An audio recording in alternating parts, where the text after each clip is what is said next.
airport policing to correct that again. Yeah, that works for you, Commissioner. Absolutely fantastic. Commissioner, the meeting is now live. Good morning and welcome to this meeting of the Strategic Policing and Crime Board on Tuesday, 25th of July 2023 at 10 a.m. My name is Simon Foster and I'm the West Midlands Police and Crime Commissioner.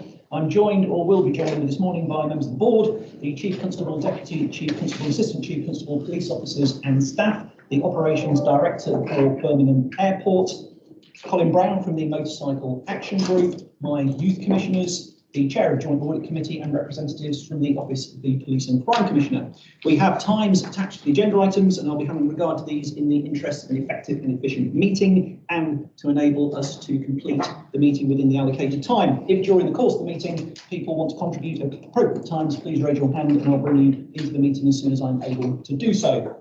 Agenda item 1 is airport policing, and this item will consist of verbal updates to be presented by Al Titchington, Operations Director at Birmingham Airport, Inspector Colin Gallier, Airport Manager, Airport Policing Unit, and Assistant Chief Constable Mike O'Hara.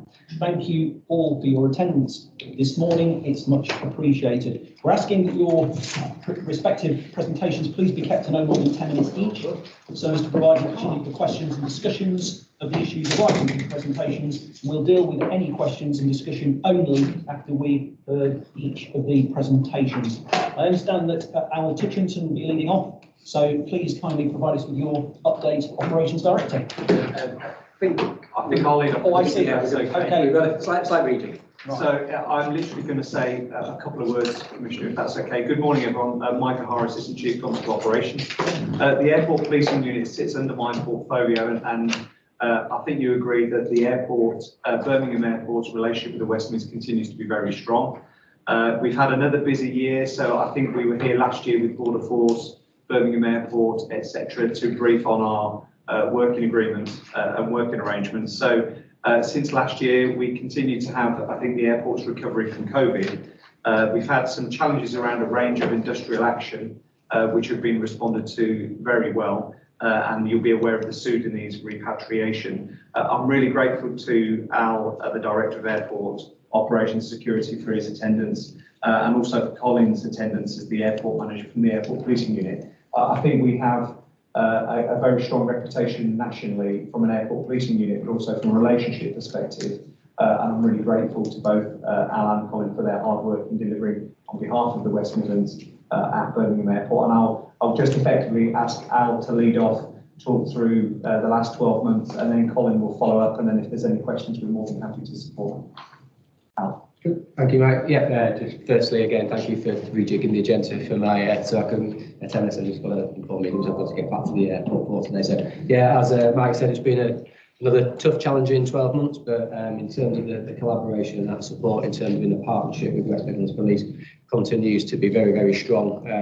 And the envy of quite a few probably airport directors across the country in terms of not necessarily having as good a relationship with what we do. So I think that's testament to the team, right through the organisation, the support which it comes to. I just wanted to acknowledge that in terms of how we do things, which is really in a partnership. So yeah, we sat here last year and looking at what someone was going to bring for us, and the recovery in aviation, which was very strong for us as an airport. We in the darkest days of COVID, at 1 million passengers coming through the facility, the first kind of like coming out of the pandemic of 3.6 million, and then we really jumped in terms of when government restrictions were lifted on the 18th of March 2022, and actually our outturn was 10.4 million, so going from 3.6 to 10.4 million, and a large portion of that in terms of coming obviously in the main summer months as we recovered out of that pandemic with challenges which we didn't foresee, or the industry didn't foresee, in terms of how quickly the market would recover and the effect that had in terms of our employee numbers trying to match what that demand was challenging. But whilst it was challenging, and we did have it particularly in May and June and the early part of July last summer, so some quite difficult cues that we needed to manage, the actual support of what Cole's team provided to us in terms of making sure that civil obedience was maintained, and not just that, but also in terms of helping passengers in terms of direction, information, being on that footprint, particularly around liquids, and the fact that people forgot that since 2006 you're not allowed to take anything over 100 mil through your bag, but lots of passengers do. But Coles team support that through there. So that was a really important part of our recovery through last summer, and then now we continue to grow into this year. So that 10.4 million is now increased to 12.2 million, and the summer which we were currently in, it again has provided kind of like some of those challenges, not least because we've got one of the biggest construction projects in the terminal building that we've had, because we're building a brand new security hall within the existing footprint, which we need to do. It's a 12-month programme. People go, why would you do that in the middle of summer? Well, we have a hard stop date of 1st of June next year when the regulations change, where those 100 ml bottles that you're not allowed to take whatever you want, up to 2 litres, as long as it doesn't exceed 2 litres, you can do what you want with that, because the next generation of security equipment. So it changes the whole dynamic of that. So we've got to, in terms of being able to meet our future growth, as I say, the biggest building project. So we've taken out literally 1 floor of our terminal as you go through security, and that footprint for passenger queuing is now downstairs, but also in the marquee outside to provide that capacity set.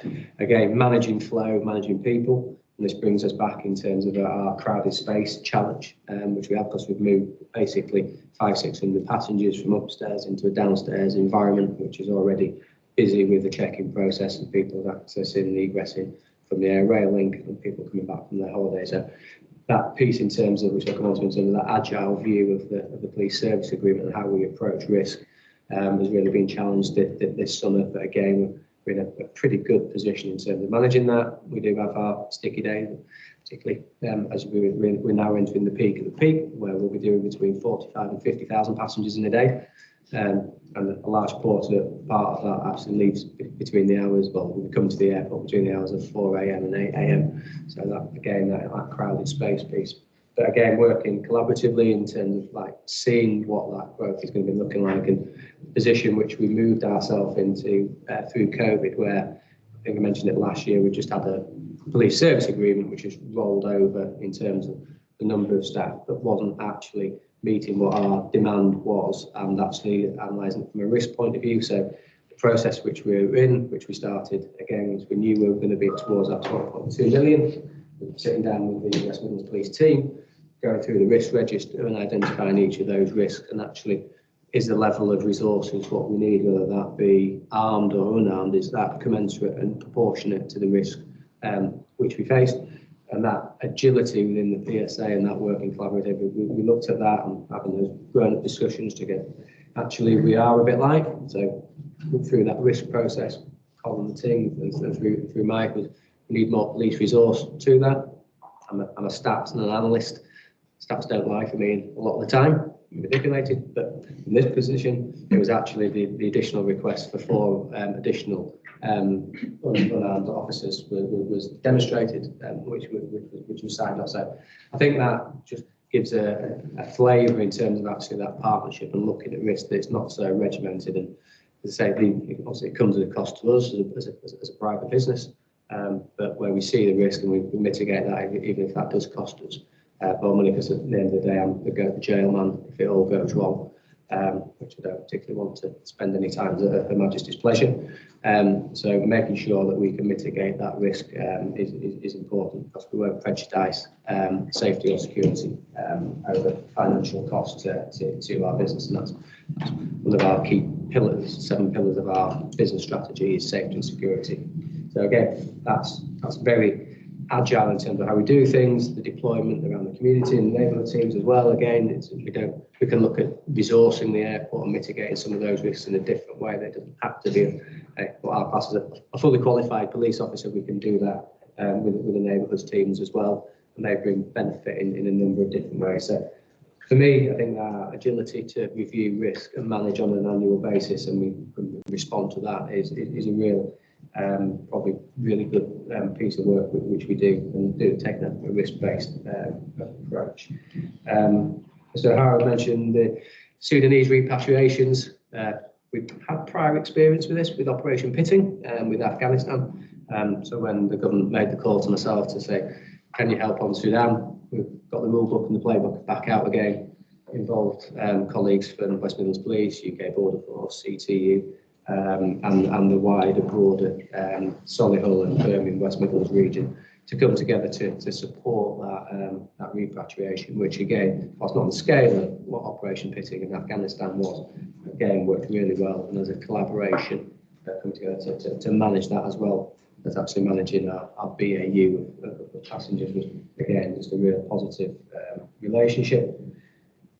We do have some challenges ourselves as a business, which is Mike just referenced there. We have threat of industrial action hanging over our head with Birmingham Airport Limited employees, but we've also had towards the end of last year, the beginning of this year, UK Border Force, where their colleagues in Birmingham was one of the 7 ports which was affected by industrial action. The support of Royal Air Force and the UK MOD support that, but again in terms of that relationship, what West Midlands Police did in terms of adapting their contingency plans to make sure that the resources were available, particularly around e-border, and we managed to support the UK BF and the RAF who were actually on the ground again.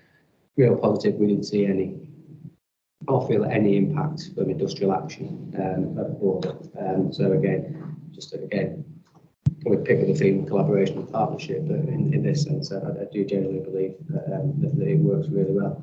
And again, as I say, my own challenges with threat of industrial action, which has been postponed. Hopefully, we'll resolve that by the end of this week. But we were facing industrial action from the 18th of July with United Union, which was a continuous strike, as opposed to other ports or businesses where it was designated days. So that challenge of big queues and limited amount of staff, the contingency plans are working together in terms of actually how we've managed those queues.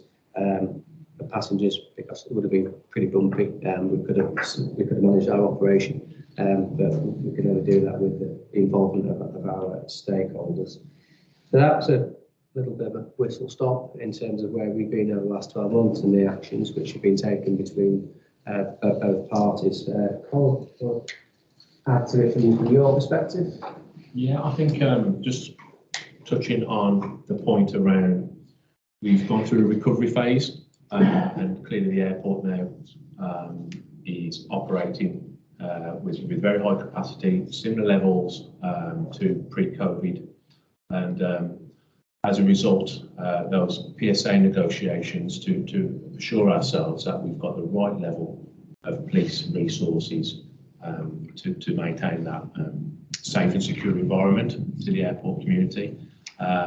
Those negotiations were really valuable in terms of being able to sit down with the relationship that we've built and have that joint understanding that actually what we want to do is make sure that we have the sufficient resources in place to manage and mitigate the threats and risks that an airport has, to understand the policing demands and actually for the next 12 months what they're going to look like seasonally and our ability to cope with them.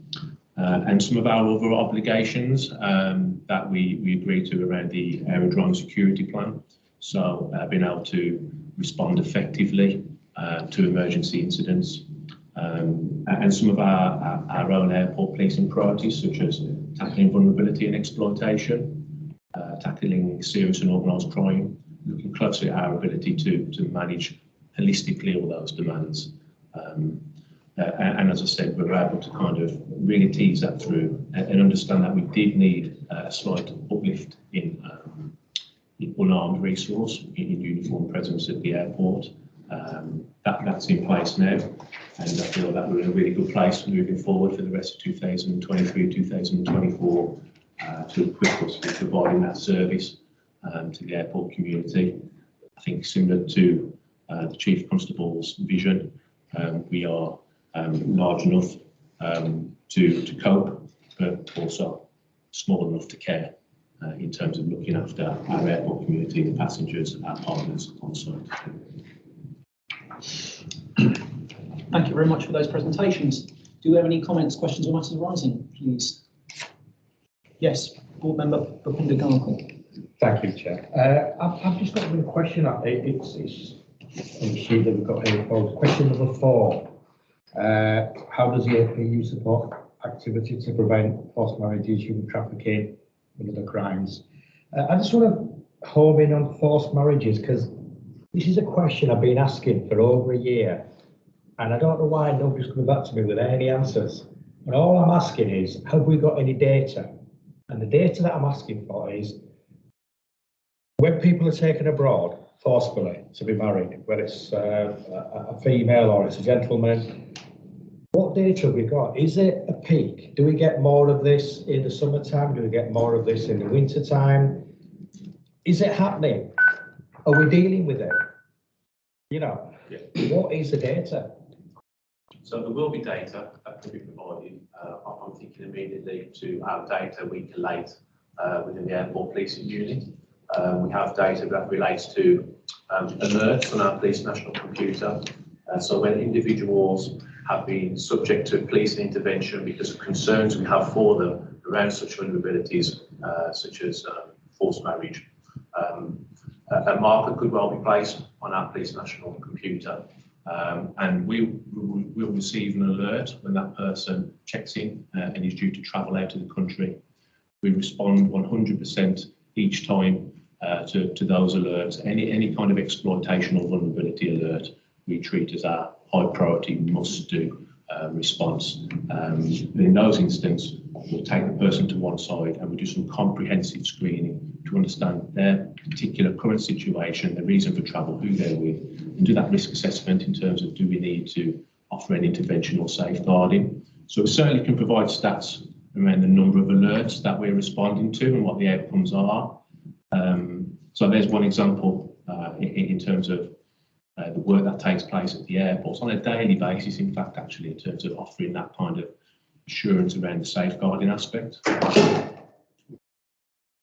think there's also been some training, isn't there, for your team in relation to identifying vulnerability and supporting the safeguarding agenda. Yeah. So both in terms of our customer experience teams and the airlines in particular, so the ground handling function, because they're the ones that represent at the check-in desk. So that will have been done with Swissport and with Jet2, our primary handling agent. So, and it's again, that's part of our induction processes for people coming through, and particularly a bit more focus, being honest, on the ground handlers, because they're the person who will have that direct transaction with the passengers they're coming through. But in terms of that, someone vulnerable coming to the airport or going, actually, I don't feel comfortable. I had it myself personally last year, someone presenting themselves to say, I'm being forced to go abroad here, I don't want to, what can we do? And then the necessary phone calls which are then made. So we all have that training to be able to respond to that on a more broader safeguarding, specifically on that forced marriage. That's something which is more towards the ground handling agent. I think it's worth mentioning, sorry, that just last week we did quite a large scale collaborative operation we call up Limelight, with our regional partners in the Public Protection Unit and Social Services, which is specifically aimed at raising awareness and identifying opportunities to safeguard at the airport in relation to forced marriage and FGM. And a number of passengers were engaged with from that multi-agency perspective across those 3 days last week. And of course, we work really closely with the airport around allowing us and those partners on site to conduct those activities and display our kind of posters and literature to raise that awareness on site as well. I'm always really keen to look at ways to improve our proactivity, in particular around vulnerability and exploitation. Coming back to your kind of seasonal and key dates for certain vulnerabilities, there's a long-standing belief that the vulnerable kind of times are either side of school holiday term times, because of the potential ability for parents and family to take young people out on extended breaks for that reason.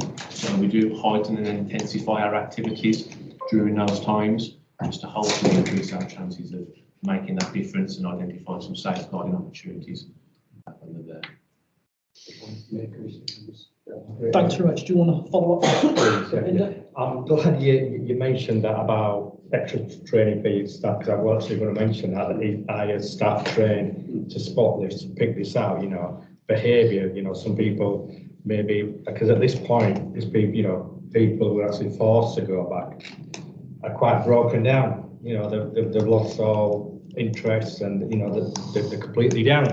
And so it's good that you've got staff that are trained to pick this up. But again, the question is, can we have some data compared to other ports, other airports? What are we compared to Liverpool, Manchester, Leeds, Heathrow? You know, what are we? And our figures very good actually. We're really good. We're good at picking it up. Or what are our figures? That, in a nutshell, that's what I'm trying to ask, Commissioner. Thank you. We can definitely get you that information, Commissioner. So we'll get that reviewed as part of the AP and the operations analysis work, and we'll make sure that's fed back. Thank you. Thank you very much for that. We'll identify it as an outstanding action and further line of inquiry for a future occasion. Next question is from Assistant Police and Crime Commissioner Tom McNeil. Thanks, Commissioner. Listening to expert commentators, I'm worried about cyber attacks on critical infrastructure, including airports from hostile actors within Russia or China, and potentially the elevated risk as a result of the war in Ukraine. How confident are you about the cyber security resilience at the airport? Yeah, so we had an attack last week on the website. So we were ourselves, Bristol, London City, all attacked our firewalls and everything which we have in place, mitigated against that attack. So nothing actually got through. So part of the NIST legislation as well, in terms of looking at all critical infrastructures where people could potentially bring down an airport. So whether in terms of whether that be just a website, also looking at systems like our smart lanes, which can be manipulated with our security equipment. We go through a very rigorous process in terms of managing and mitigate that. We've obviously got an in-house information security team, which work very closely with all of the operations department to mitigate that. So it's a key risk on our risk register is cyber attack, which is again on our corporate. So in terms of the investment which we make into that is significant, and every time that we have a potential attack. And again, we literally have thousands a week of potentials, which are trying to do that in terms of that's the line coming against our firewall, coming through that's hostile actors across the globe. But yeah, as you referenced more recently, much more towards Russia and China is where we see the one that actually last week was from the US, where that attack originated from. But yeah, from a confidence level, yeah, we are confident in terms of that, because we've seen from other airports over the last few years, plus other businesses, in terms of that impact of which it has. You may or may not recall, but Bristol about 5 years ago had a significant attack on that, and that basically actually almost paralysed the airport. They were literally going back to whiteboards with flight information on that attack, and that was sustained over the period of about 48 hours, and that had such a big impact disruption, both in terms of financially, the data which was lost as part of that. So we're always looking at increasing that bar level. So it's to say I'm confident in terms of the measures and the teams which we have in place to mitigate against cyber attack. Just a super quick follow-up. Is your resilience to cybersecurity and all the different work streams in play? Is that something that is in partnership with security agencies in the UK, or is it something that airports are expected to kind of do largely on their own? Just to get an understanding about it. Yeah, we do it on our own, but we're regulated by the Civil Aviation Authority, so they've got specific cyber regs in terms of what we have, which is a NIST directive of what we have to follow around that. So we have to, because the size of the airport being over 10 million passengers, is the different threshold from a smaller airport, which is 100,000 passengers, for example, of what we need to achieve in that. So we've got to satisfy the regulator on an annual basis in terms of our compliance against cyber attack and other information technology issues which we have. And that goes right now in terms of the policies and procedures that the contractors have to have in place to come and basically to maintain our equipment that we have there, in terms of their quality assurance, that their people who are coming on site are actually have got a pass on the security pass and have been vetted and passed and used against their own quality controls. So we measure that. So but yeah, the regulatory authority, CAA, we have to abide by that cyber regulation there as well. But independently, we do manage that. Just to reassure you, Tom, also cyber attack is also listed as a risk within the local resilience forum for the conurbation, and the airport is an invitee at the local resilience forum. So our broader partnership resilience testing and exercising around cyber also takes place at the local resilience forum as well. Thank you. Thanks very much for that. Would you be able to give us an outline of the partnership working that takes place between West Midlands Police Airport Policing Unit and British Transport Police at Birmingham Airport? I can do that. So we do have a good, healthy link and working relationship with our BTP partners. Much as what we do to collaborate involves what we deploy as Operation Servitor. So Operation Servitor is designed as a specific high visual policing presence with behavioural detection tactics as well, as a preventative as well as a detective method with regards to people that may be in a location such as an airport or other credit space for reasons other than we would want, potentially hostile threat actors. So we will often collaborate and share our resources, pool our resources to look at the key sites such as Birmingham International Train Station, which clearly is a portal into the airport, and we will deploy our project servitor mitigation across the key themes of those key pieces of infrastructure to make sure we're maximising our resources and making good use of them at the right times as well. So there's one example how we do kind of collaborate and move forward in terms of that common policing strategy. Thank you very much. You mentioned during the introduction firearms, and I just wondered if you could perhaps provide us with some further information as to how West Midlands Police and Birmingham Airport work together in order to agree an appropriate and adequate level of firearms provision at Birmingham Airport. Yeah, of course, do you want to take that? Yeah, as I said, so again, we go and look at risk. So that's the first part against our risk register, and analysing in terms of what actual level of coverage that we actually need, which mitigates against all of those. Obviously, the more in terrorist is the key risk, which the armed response is a significant mitigation and deterrent for, and that really goes through by a number of kind of like criteria which we have within the police service agreement, which looks at crowded space. Again, that's a particularly critical one in terms of that, the volumes, the hotspots, of which we have to be able to determine that. And that's the kind of like the agile piece of what we look at, and we review that at the beginning of the year. So we now have basically a standing arm response unit, and then in terms of actually as we get into certain peaks, whether that's in terms of the seasonality or actually the busy time and the busy period, where we then will actually uplift into additional shifts as part of that. What's actually within the police service agreement is a monthly meeting, which focuses specifically on the armed response, which goes back and looks at, so this is dynamic, this isn't, we sign a contract and we just leave it and we come back to it 8-9 months later. This is reviewed on a monthly basis in terms of any potential change, or both in terms of whether that's in terms of threat, the risk, or that busy space as some of those key criterions. That then makes it work in terms of the recommendations, comes up to a monthly police service agreement meeting for ratification, and then how that fits through to the security executive in terms of some of those recommendations. So we've seen that kind of like profile in terms of change where we're coming into the summer, where within April we needed the base level. As we then move through the work which Colin in particular leads on with my head of aviation security, actually the level of crowded space and that risk in terms of what will increase from, but certain times of day has then seen an uplift in terms of a further additional 2 tours of duty, and what we need to then focus specifically around some of those key pieces, because it's hard to fit 1 tour duty across the entire day. But as I said before, out of those departing passengers, which we have a key busy period is 4 AM through to 8 AM, and that doesn't necessarily work with the shift patterns of what they work with, so with that deployment around those busy days.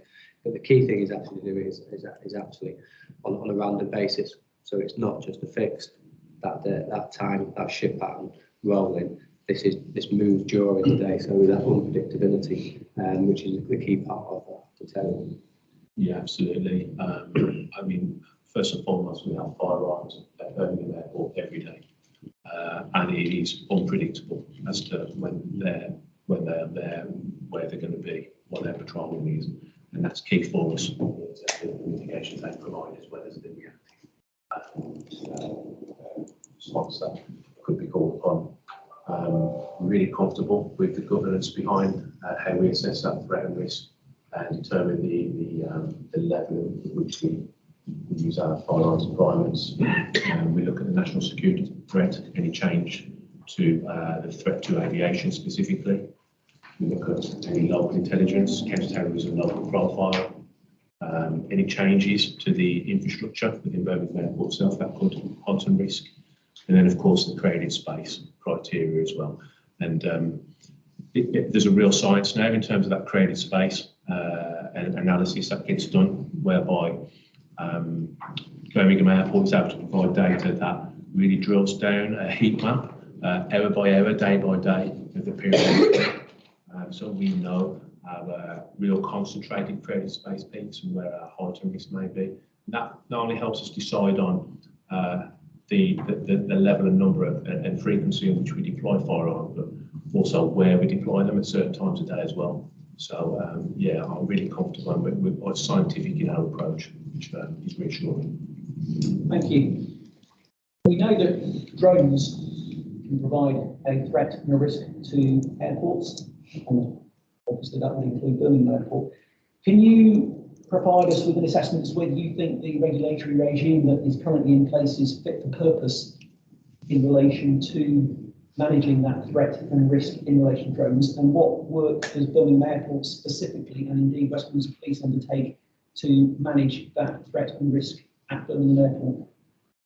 The first one, the regulation again is being reactionary in terms of it hasn't kept pace with technology in terms of actually how that always seems to be a theme for in aviation, that the technology or changes will jump ahead and then try to force the regulations to up its game, which so it's in a bit of a period of catch up. But in terms of where we are as an airport, again, it's a key part of our operational risk assessment. The work of the workforce speak in terms of what work they do, but we have a drone detection system at the airport currently is going through in terms of its upgrade, because we all remember Gatwick a few years ago, which was closed down basically for about 36 hours, and the impact that actually had, because this is critical in terms of from an aircraft commander who's landing or taking off the aircraft, and that particular drone, it's still a major sensitive area for airports, how that is, it affects the flight safety, particularly on the approach or the takeoff climb surface, in terms of protecting that. So that's what our drone detection system does. We did have an enhancement by what West Midlands Police was doing, and I'll probably talk to that, but again, there's still a big piece around education in the communities, which when I talked about the neighbourhood team before, they play a key part in being out in the communities and actually advising people, because yeah, a drone footage is fantastic for watching an aeroplane, but the impact that it can potentially do, it's as dangerous as a laser strike, which is an issue for us, for airports in general. So we have that as part of our control mechanisms, but it can have a big impact in terms of what we do. So is the regulation for us as airports fit for purpose? It needs some more work doing into it to account for all the technology, because ultimately this is a technology which needs to integrate itself into normal flight operations, because the technology is there for them to coexist. At the minute, it's not permitted beyond visual line of sight for operating to come in level. But like I said, DHL and Amazon are going to change that world, or have changed that world for where that needs to be integrated into the airspace network. Say in terms of what you do in terms of mitigation. I think both from a policing perspective and as a partnership for the airport, we do see it as a potentially growing risk over time, purely because the technology is evolving and the use of drones is expanding for several different commercial purposes. And the reason, one of the reasons why we have two separate risks listed on our risk register at the airport now, one for potential for a hostile use of for drone, but also one for disruptive use, such as during protests as well. We look carefully around those risks and what we have in place to mitigate them. Of course, there's a flight restriction zone of 5 kilometres around the airport. However, as Al's alluded to, education is key in terms of that. Pretty much all of our concern in terms of drone alerts that we get to respond to are a result of local hobbies not being aware of those restrictions and potentially causing a risk, just due to their naive kind of understanding.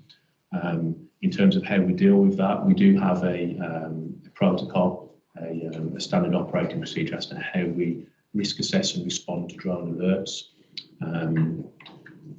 We have a piece of equipment at the airport that will also be able to map the frequency and locations of where we're getting such alerts.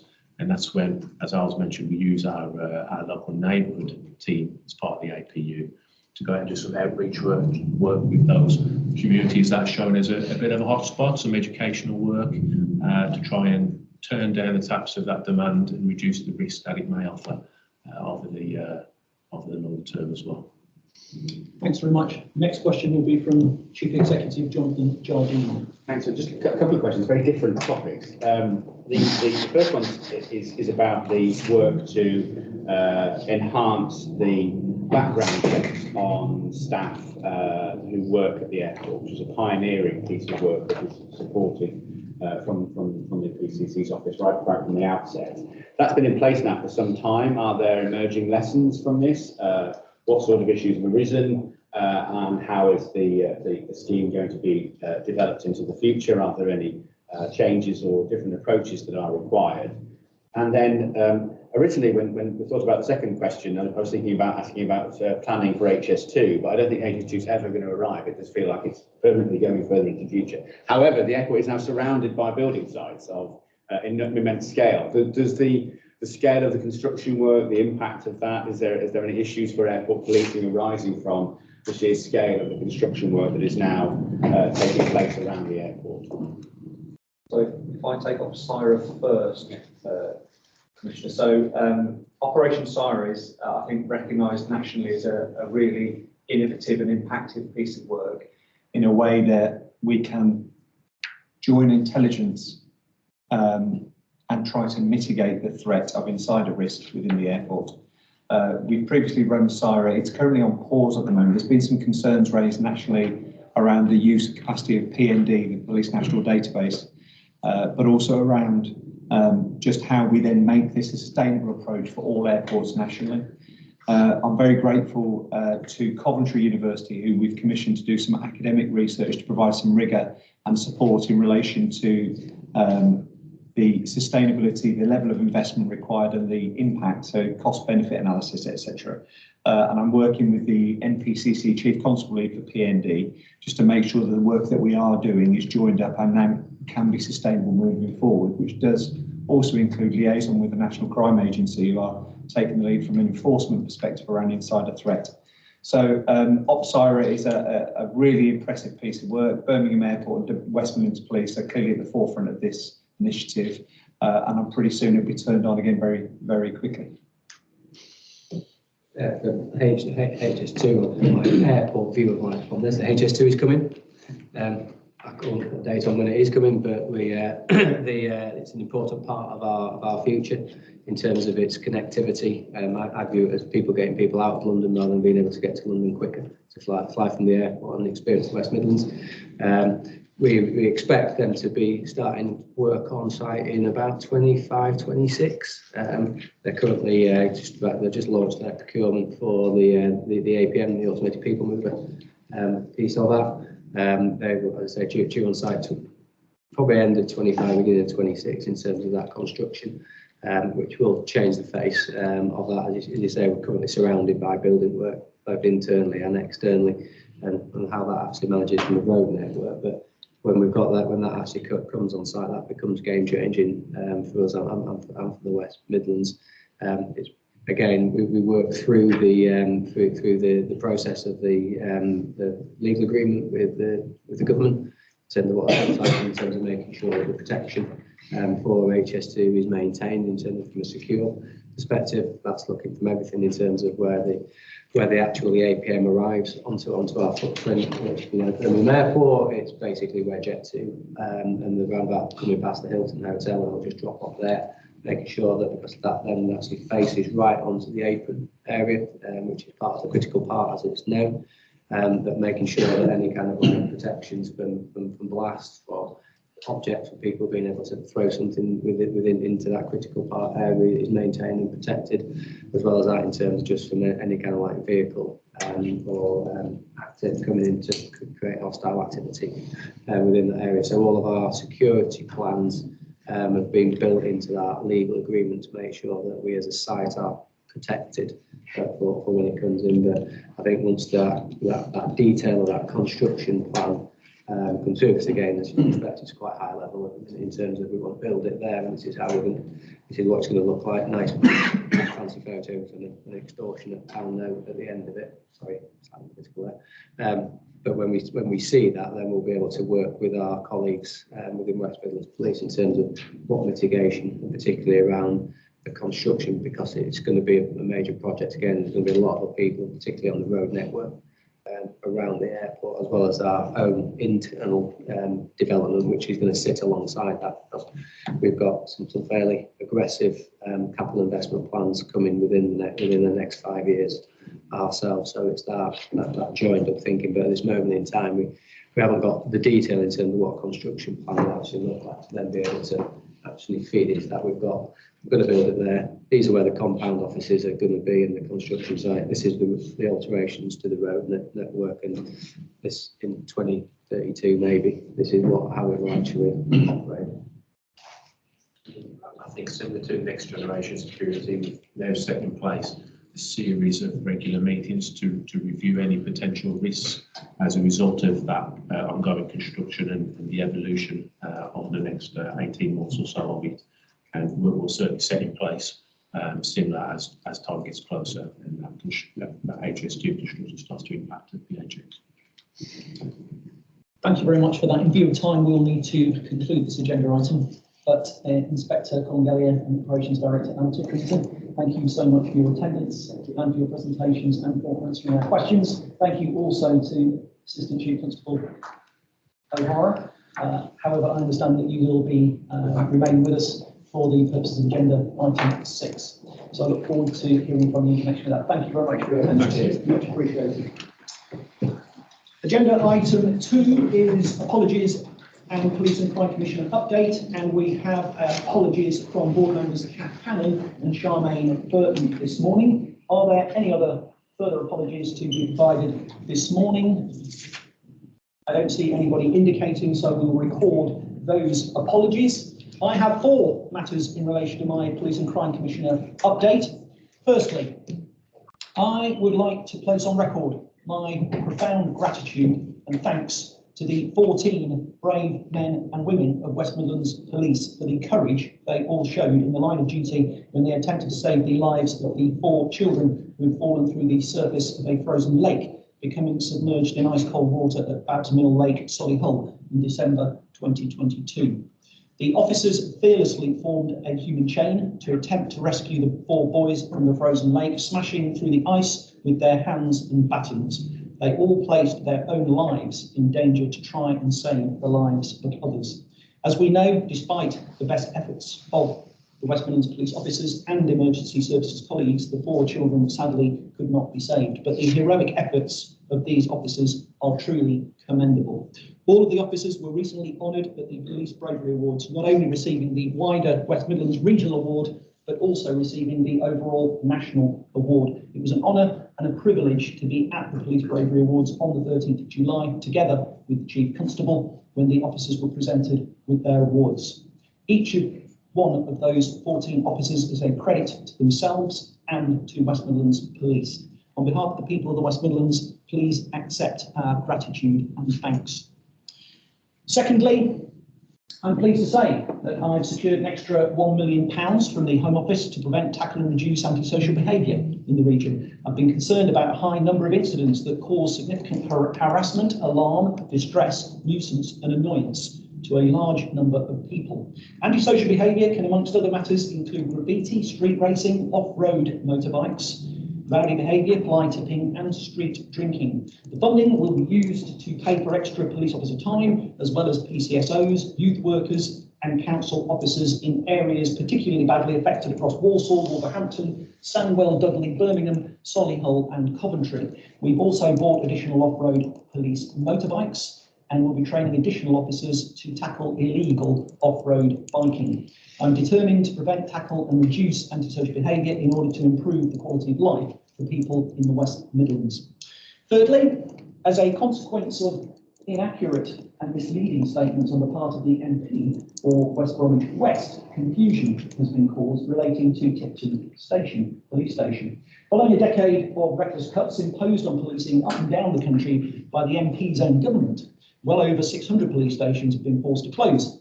These reckless cuts were all supported by, voted for and implemented by the MP's own government. In February 2018, over 5 years ago, a decision was made by the then Chief Constable based on his impartial and independent assessment that Tipton Police Station was surplus estate within the West Midlands Police Estates Programme.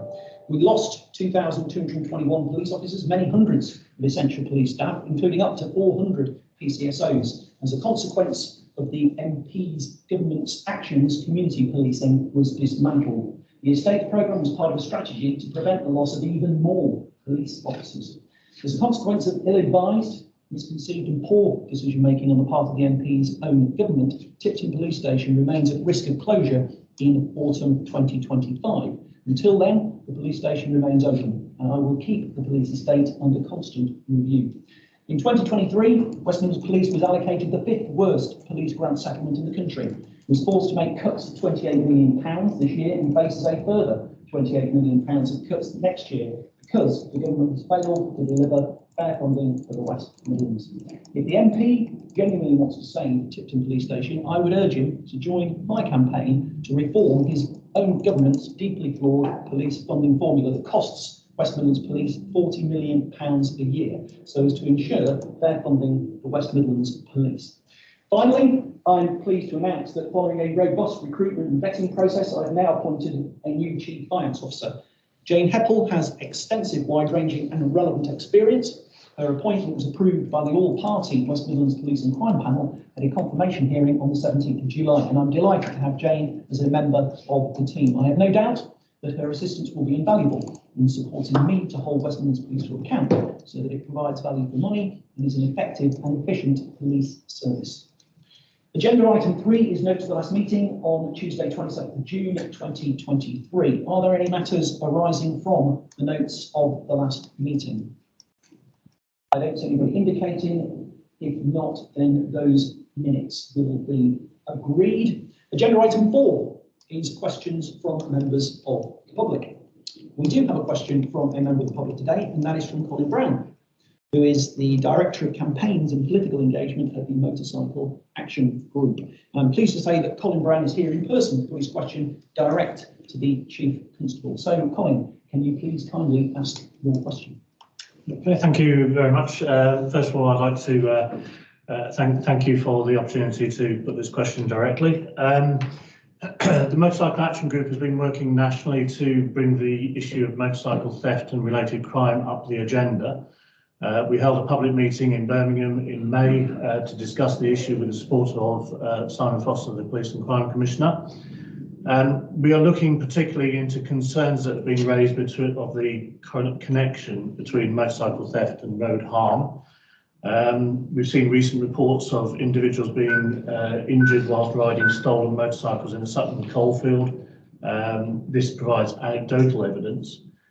In London, Transport for London commissioned some research carried out by Transport Research Laboratory in 2021, which revealed quantitative evidence that suggests as much as 20% of motorcycle fatalities in London involve stolen motorcycles.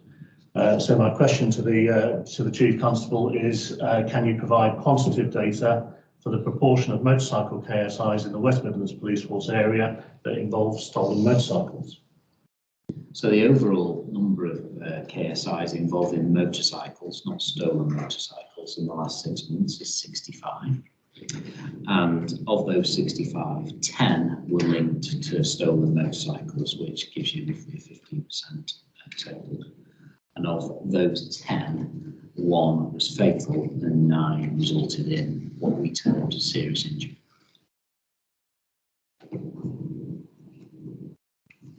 Okay, thank you. Am I allowed to? So obviously 15% of the KSIs, I think it demonstrates that there is a substantial link between obviously the theft of the motorcycle and the impacts that it has going forward.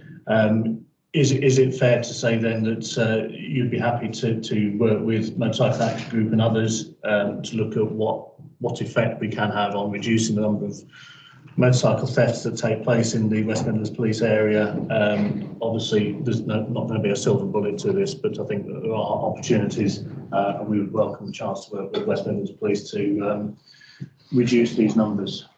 So definitely is the answer to the question, and Gareth Mason, who's coming later on, hopefully will be able to link in with you, because what we do have is a road harm prevention team, and clearly there are some opportunities around that. That's mainly made up of these bikers as well. So the two things go hand in hand. So if we can get you linked in there, that would be fantastic from our perspective. And secondly, we have got a vehicle crime task force. Motorcycle theft is one of those priorities as well. So we regularly hit chop shops, etc. We don't come across so many motorcycles that are chopped and redone. We mainly sort of target intelligence around where motorcycles are stolen, and on occasion stolen more to order, to be used and cloned, etc. So any intelligence, any prevention stuff that you can help us with, doors open. Okay, that's excellent. Thank you very much. Thank you. I think Assistant Police and Crime Commissioner Tom McNeill also wanted to contribute to this agenda. No, I was just going to actually, you jumped in and said exactly what I wanted to say about the car crime task force, which is very specifically used to address this. And I wanted to see if it covered bikes, but you've answered that brilliantly. So great. Thanks very much. Thank you very much, Chief Constable, and thank you very much, Colleen, for coming along and asking that question. It's much appreciated. You are, of course, very welcome to stay if you wish to do so, but thank you for your attendance. Agenda item 5 is questions from members of the board, and we have 4 questions from the board this morning. They're all to be asked by me, and they all relate to outstanding actions and further lines of inquiry from previous meetings of the Strategic Policing and Crime Board. And the first question is, in April 2022, West Midlands Police presented a report to board titled Organising the Workforce. At page 15 of the report, it referred to the force anticipating non-cashable benefits of £124 million being delivered as a consequence of IT and Connect. The force has undertaken a lot of work on the benefits. Non-cashable benefits are often described as efficiency hours, and a business case has been completed. Can the force please provide further information on the non-cashable benefits of £124 million as a consequence of the implementation of IT and Connect? So yes, I believe this was a request which came in April 2022. So what the team has done is dug out some of that data that was kicking around at that time, and obviously taken a few extracts from the original business case. So I think it would be fair to say that at the time that those decisions were made to go towards Connect, the force was trying to really update some very old systems, and it was trying to push various old systems more into a confluence of one system, so the Connect opportunity came to the fore. I think since taking over as Chief Constable, I've had quite a good look at what's been happening with Connect, and in particular how much money has been spent on Connect compared to what's been delivered. Nationally, Connect has had several issues with regards to its upgrades and the cost of its upgrades. And in the market, it's really Connect and this niche, and that's about it, to be honest with you. Most police forces nationally now have gone towards niche, and there's a group on Connect, and one of those is us, and Northumbria have just given notice a few months ago that they're not now going to go with Connect, and the Metropolitan Police are still with Connect. The two big elements for us are command and control, and then the rest of the database. The command and control is called Control Works. Predominantly across policing, that tends to work quite well in the control room environment. One of the key issues, though, is when you get an upgrade, is how long and how often your current system is not working for, and then fixing the bugs that are created after the testing. So that, I think it would be fair to say, it's a challenge to all police forces, and it definitely has been a challenge here, as I've seen, I've got into some of this detail. So the business benefits, I think the report originally around 124 million. I wouldn't be able to sit here and to point you to every pound of that 124 million. But what I would say strategically is when you collapse a load of systems down legacy-wise, you reduce a load of the risk around data, and also you pool quite a few of your resources on focusing on that one system rather than separate systems. And you also sort of have a relationship with the supplier. I think it would be fair to say that over a period of time, we've been disappointed at what's not been delivered. And certainly, as having been a chief here for 7 months or so, I can see, and I quite often get frustrated with what the cops at the front end tell me, is a lack of the mobile solution being delivered. And that's been promised a good while ago. And much like other forces, we are in a position of waiting for that to be delivered. And we get a sense that we're still waiting, and we shouldn't be really. So whereas you would say from a sort of cost efficiency point of view, that would be quite a key element. So in terms of the 124 million, I would always be prepared to take off the fact that we haven't had some of the things delivered that we originally promised. And we've been working with the company to try and get to that place over a period of time. So just some reassurance for yourself, we've had a look at Connect, we've been discussing Connect with Matt Wellstead, the new ACC, and with Pete, our CFO, and we have been really taking a decent detailed look at what was originally agreed, the performance of the system, the relationship with the supplier, and also, again, with these big systems, you have to keep looking forward. So it's only a few years away because it's taken that long to implement, but you'd be looking at the next one coming over the horizon. So the honest answer is 124 million. There's some things in the report there for you to consider, Commissioner. But, could I point to every pound? No. Am I disappointed with the mobile solution? Yes. Are we planning for the future? Absolutely. Thank you very much, Chief Constable. The second question is, in December 2022, West Midlands Police presented a report to board titled Preventing and Reducing Crime. In paragraph 34 of the report, West Midlands Police referred to the Crime-Free Programme, an intensive multi-agency rehabilitation programme that aims to target prolific non-violent adult burglary residential offenders and provide them with an opportunity to change their offending behaviour. West Midlands Police was asked to provide a report on the programme and in particular the overall outcomes. Has that report been prepared yet? And if so, can it please be provided to the board? If it has not yet been prepared, when will it be available, please? So I think this was requested some time ago as well. I think this goes back to October last year. So as part of my preparation for the role, I actually spoke to one of the individuals in this team. So I've got a fairly decent operational understanding of how it comes together. And effectively what you do is you target those non-violent repeat burglars and try and divert them away from offending. But you also, from a public satisfaction point of view, try and find out the burglaries that they have actually committed, to try and give some kind of resolution to individuals who have had their homes traditionally broken into. So it's aimed more at domestic burglaries rather than commercial burglaries. So it's a DS, it's 2 civilian investigators and 4 detectives that work on it, and they work with those repeat offenders all the way across the board. It's a really good team of people, very dedicated, and what it does do is it significantly enhances the amount of outcomes that we get from investigating those burglaries. Success rate is really high. So there's some quite difficult people, offender-wise, that we work with, and they definitely do, I think, a really good job. So across the force, statistically, they make up quite a significant part of our outcomes with regards to burglary. And just a couple of headlines in this report, which is on there, which can share with you, is they've resolved approximately 1,300 residential burglary offences. And that is a significant number.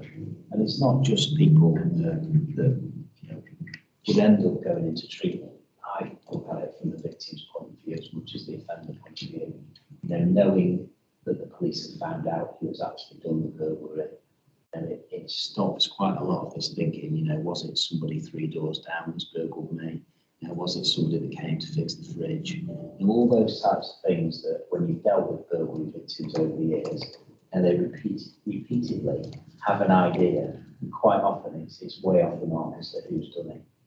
So it's not a matter of sort of, trying all the time to get the stolen property back, because as you know, it's quickly sold on and it's very much portable property. It's more finding out, really, was it somebody I suspected or not?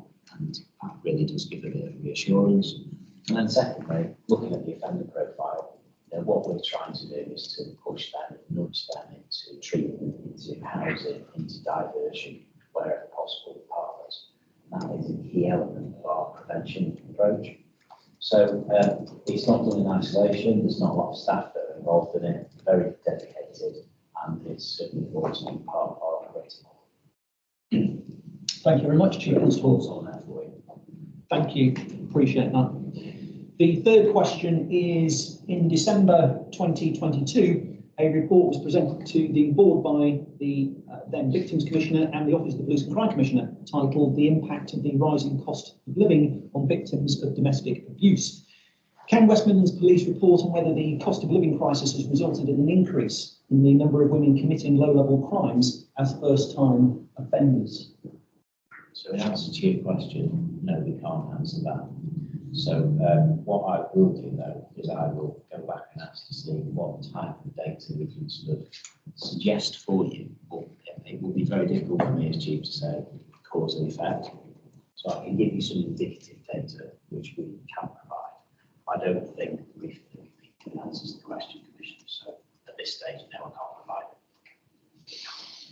Thank you very much, Chief Constable.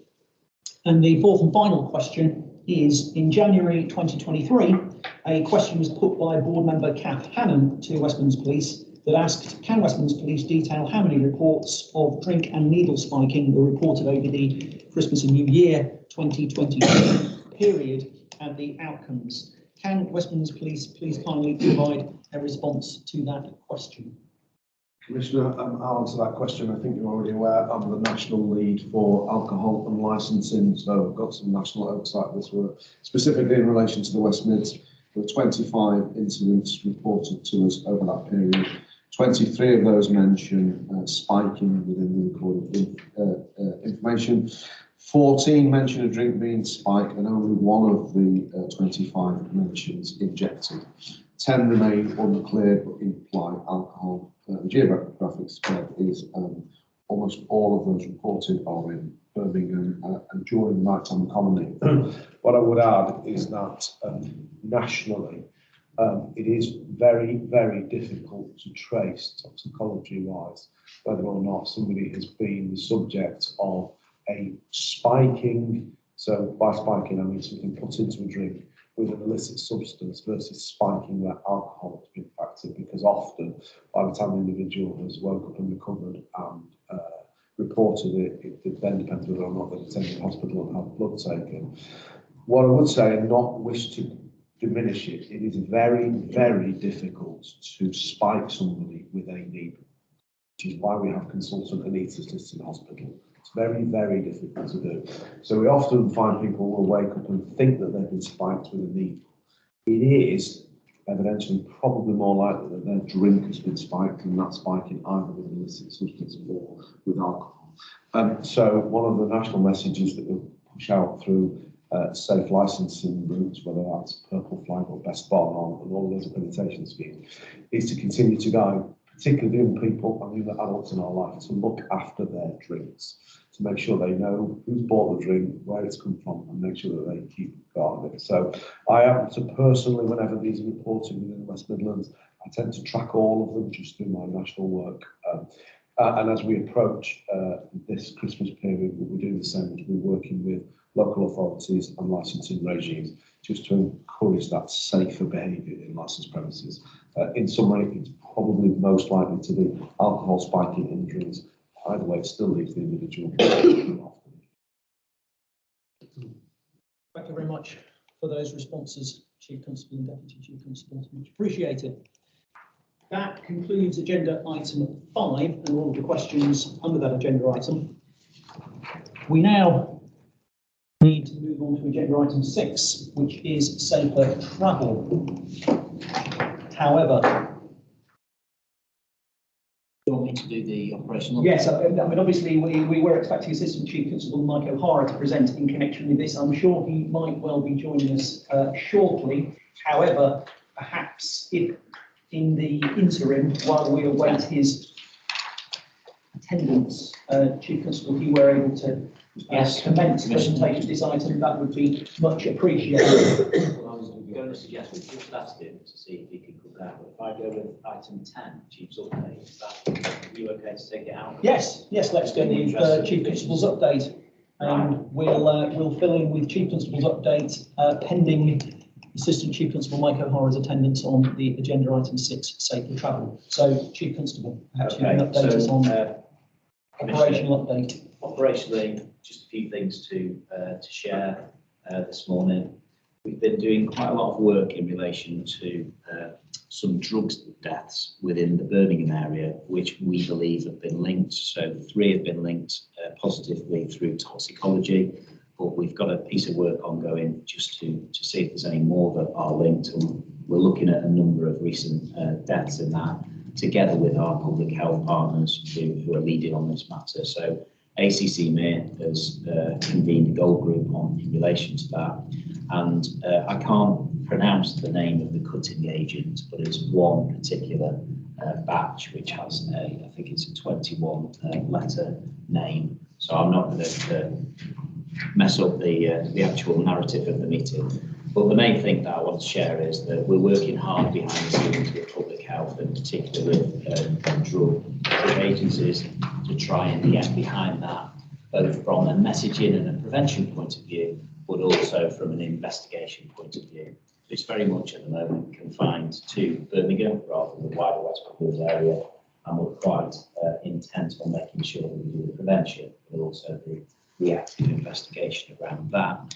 And we have already, in relation to that, done a number of communications with partners, and we've got a number of active lines of inquiry. So. Secondly, Operation Adair, which is murder in Dudley, Bromford Road, Dudley. The female victim was found by friends at her home address, and we've made an arrest. A male has been arrested for murder and remains in custody at this moment in time. Then just to update on Operation Advance, so we had good success. Operation Advance, force-wide operation. We did that at Wolverhampton for the month, and we are focusing on Birmingham, and that will be later this week. So very much looking forward to that. And again, the force resources are coming together to assist with that, and in particular looking at making sure we emphasise the neighbourhood policing and local councillors and the public in sort of sharing what we're going to be doing later this week. So there's some good communications around that. Our call handling performance, I know we've spoken about this virtually every weekly meeting that we've been having, Commissioner, and quite rightly. We have really improved on that. Our 999 performance is now the 3rd best in the country. And obviously, as you will know, it was languishing towards the bottom 3 in quite some time. So I'm very pleased that we've got that particular result. I'm pleased with the developments around our contact setup, because they are mid-change programme as well. So our 101 call handling and our 999 both improved quite significantly. We continue on that upward trajectory, which I think is good news for the public, and also it's good news because we're getting behind more things quicker. You've mentioned the Babs Mill, thank you for doing that. We have our first passing out parade on Friday. There's a cohort of new recruits who will be passing out at Tally Ho. We haven't had a formal parade for a number of years, I'm told, but I'm looking forward to attending that on Friday morning. We've policed a number of industrial action instances over the last 6 weeks, I would say, that seem to have intensified and then have abated slightly. So we've got some good contingencies in place for that. And I think our advanced planning puts us in a good position to be able to respond. Similarly, we're only a month away from the new football season. I think there's a date in August which certainly is causing us some resourcing challenges, because we need a lot of resources on for a particular day that's coming up soon. So there's some good plans around that, and we're looking forward to policing the new season. ACC Jane Mayer has been successful in securing the Deputy Chief Constable's job in Northumbria. So we're live with an advert for Assistant Chief Constables at the moment. We've just finished the Chief Superintendent boards and made some promotions, and we are live with Chief Inspector boards as well. We've got a healthy number of applicants from outside the force as well who are asked to be considered on a transfer basis. So I'm very pleased about that. You and I have attended a meeting in relation to road traffic, driving issues in and around Birmingham and the wider West Mids with the Mayor only last week. I think we made some good progress and secured some good common understanding around problem, funding opportunities, but also working together to secure a collective outcome which is to benefit the public. So I was pleased with that. And then just finally to say that Op Safeguard continues to run. We have been retained as one of the national locations for Operation Safeguard, and clearly, we're doing our bit to help out with the national good, and at the same time making sure that we are claiming the right level of remuneration from the Ministry of Justice Commissioner. That's it, thank you. Thank you very much, Chief Constable. That concludes agenda item 10, Chief Constable update. Thank you for taking that out of turn. So we will return to agenda item 6, Assistant Chief Constable Mike O'Hara and Gareth Mason, Head of Central Motorway Patrol Group. Apologies, we reached agenda item 6 a little earlier than anticipated, so I completely understand why you weren't here. That's not a problem at all. So I imagine, Assistant Chief Constable, you might well be commencing with this agenda item. We're asking, if possible, that the presentations be kept to about 5 minutes or so, partly because we've all had an opportunity to read the paper. They're available to members of the public, and in order to maximise the opportunity for questions and discussion. So if you'd like to present the report, that would be wonderful. Thank you. Thanks, Commissioner. Good morning, everyone. Apologies, I anticipated 11:30, so but it's all good, we're here. I'm just going to go through the paper. It's 25 pages, but there are two key elements I just want to go through. So clearly the first part relates to roads policing and road safety. The Chief has already referenced some good work that's happening in Birmingham and with the broader conurbation across the combined authority. And then the second part of the paper will talk about safer travel. So I'll just call out some key parts to the paper and bring those to your attention. So be aware that the Central Motorway Policing Group is a strong collaboration with Staffordshire, and then Force Traffic is the West Midlands Police only resource that deals with roads policing across the West Midlands. There is a joint vision that Gareth's pulled together, very much in line with the National Police Chief Council road policing strategy with the 4 pillars, which you can see on page 1. I think it's probably fair to say that the first time in the last 2 decades that I'm aware of, we've got a Chief Constable who wishes to invest in roads policing. So we're very excited in the operations portfolio to have some support in relation to growth in the roads policing side of the business, with a particular focus on road harm prevention. So you'll see in the paper that we're looking to increase the level of resource in that space, hopefully this autumn as part of phase 2 of the remodelling work. Moving on then just to the road safety performance side of things. So very sadly, we've had 1,051 people seriously injured and or killed across the West Midlands in 21-22, which includes 55 fatalities, which is a very slight increase on the previous year. However, you'll see from the performance data that there is an average of 80 KSI incidents across the region, per month, and that's been pretty much the case for about 10 years. So we're really hopeful that the work that we're starting to really push through now with partners, focusing on Birmingham to begin with, then broadening across the West Midlands, will really start to bring that down very much in line with Vision Zero.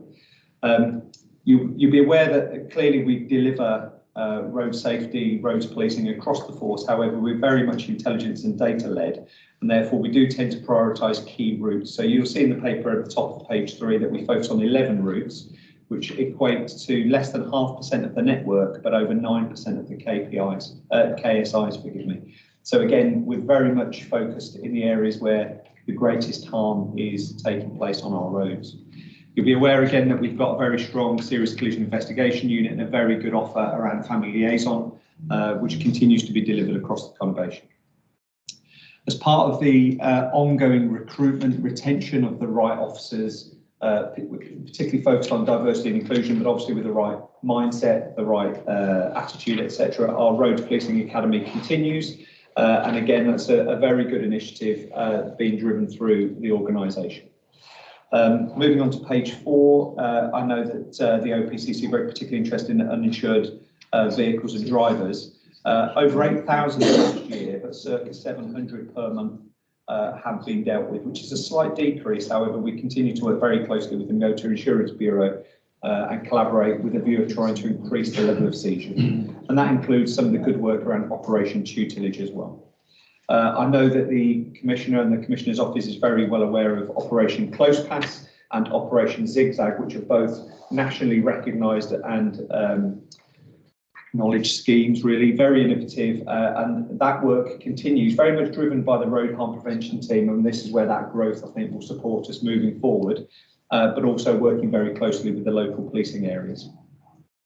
E-scooters, you'll be aware of the current trial operating with, I never know quite how to say it, is it VOI or VOI, or I don't know how to say it, VOI.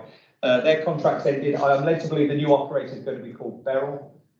So it'll be interesting to see how that lands across the force.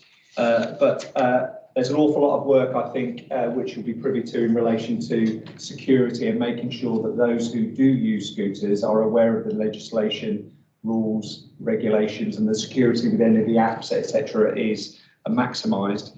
The government were due to publish legislation last year, but we're still awaiting that legislation. So from a West Midlands Police perspective, we're very much in the educational space, just around tackling this with a view to not criminalising our young people, but ultimately looking to focus where there are aggravating factors or adults involved, which we do. 22-23, we had 23 collisions, and unfortunately that did include 1 fatality, which is subject to Regulation 28 from the coroner.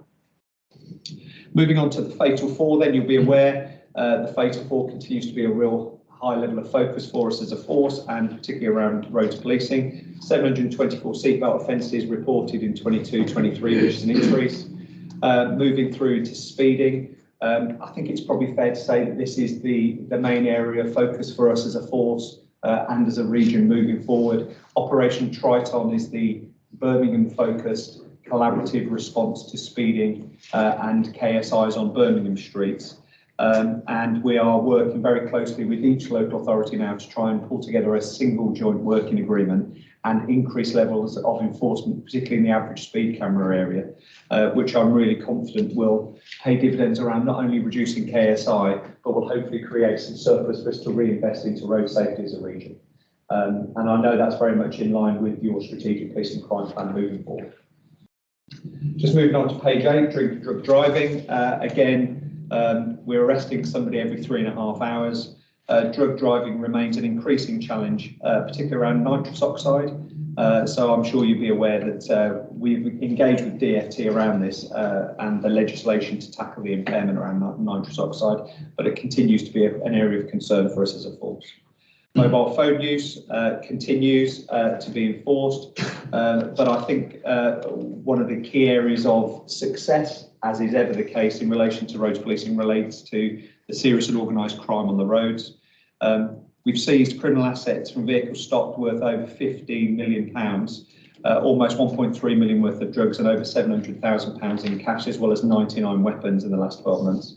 So again, some really continued drive in that space. And we're also looking to develop that even further with the development of a road crime team within West Midlands Operations Unit, which we're keen will be set up as soon as possible. Moving on to number plates, Operation Hercules is our main area of enforcement in this space. You'll be aware that Operation Hercules relates to illegal street racing. It continues to be an area of focus for us as a region and nationally. And there's been an awful lot of good work done in that space collaboratively with partners. And what we do see is an awful lot of people not internationally, I'm glad that's not the case, nationally coming into the West Midlands to take part. But the good levels of enforcement and collaboration ends up either dealing and or pushing those individuals back out of the West Midlands. There was a specific ask, I think, around some information around illegally adjusted exhausts. I know that Birmingham City Council are doing some work around acoustic cameras, and I know that the road harm prevention team are in the process of securing some funding around an audio analyzer which will support us around enforcement, particularly around our multi-agency road safety operations, or MARSOs, which I know the office is aware of. I've already referenced street racing, which is being referenced on page 11 and 12. I think I'll probably just call out there the good work with the diversionary programme with West Midlands Fire, which I think is providing that staged intervention approach, which again gives us another tool in the toolbox to respond to the challenges around racing on the roads. I've already referenced the update on the multi-agency road safety operations. Clearly, with our new operating model, we're now working again very closely with local policing areas to concentrate our joint resources with partners, the police, and the local policing areas in areas of specific focus. They run on a weekly basis throughout the force area and also cross-border with our colleagues across the broader region. You'll be aware, I'm sure, Birmingham City Council's work around car-free school streets came into force on the 25th of April, and other local authority areas are looking to extend that. And again, the road harm prevention team staff are right at the heart of that and making sure that we're clear around communication and enforcement, particularly to the most vulnerable of our road users, particularly pedestrians and young people, etc. West Midlands Police have a good track record around citizens in policing and volunteers. We have some volunteers working with us, but again, around the road harm prevention side with uniform, regularly accompanying officers and supporting us, particularly around our top 20 list of priority schools, around our educational work that we do. Safety cameras I've referenced, we're doing the work with local authorities around a single joint working agreement and an uptick in our enforcement levels. But you can see the levels of offences being passed through to the central ticket office, but we're doing some additional work at the moment internally just to make sure that the end-to-end process is seamless and joined up between operations and criminal justice to make sure that we're aware of the demand, success and performance in that space. We are currently extending our ANPR network. Full consultation is taking place across the region in the key local policing areas where we're looking to increase levels of ANPR. Otherwise, I think the only other thing I'll just reference before I move on to very quickly to safer travel is the Section 163 Road Traffic Act work that Gareth's leading on. Really strikes at the heart, I think, of the legitimacy piece. We all know about the contentious nature of stop and search. I think Section 163 can be particularly contentious within the community, and the work that Gareth has done in piloting this app to capture the data so we truly understand our interactions with the public, I think is really innovative and nationally leading the way. I'll very briefly just go through safer travel. Commissioner, I'm conscious of how much data is within the paper. So you'll be aware, again, this is a really strong collaboration between West Midlands Police, British Transport Police, the Combined Authority and National Express, with a range of capabilities within the team as highlighted in the paper, including an uptick again around transport safety officers.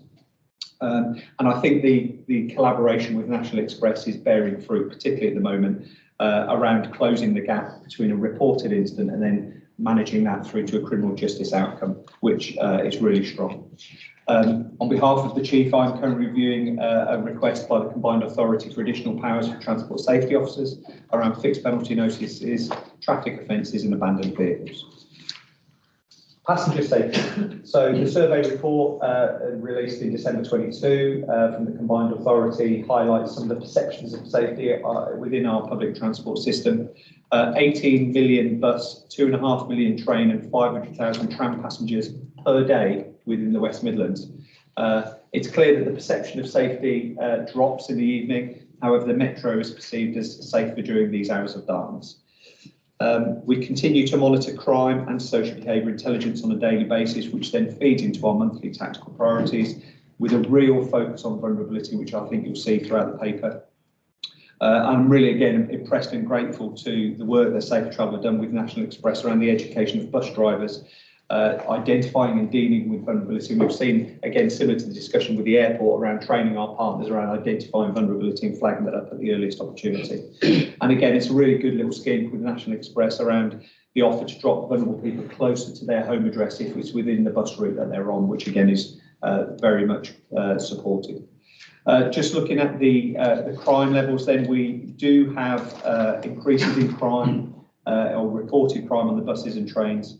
And although I'm rather frustrated that is the case, I would highlight that this does equate to 1 in 33,500 journeys on the bus and 1 in 6,900 journeys on the train. So we still have one of the safest public transport regions nationally around the level of reported crime on our buses and trains. But we continue to do an awful lot of proactive operations, and you'll see that there is again a rise in drug offences and possession offences of weapons, and a lot of that is driven through our proactivities, so they're counted within the figures. However, 2023 and 24 have started strongly with good reductions in April and May.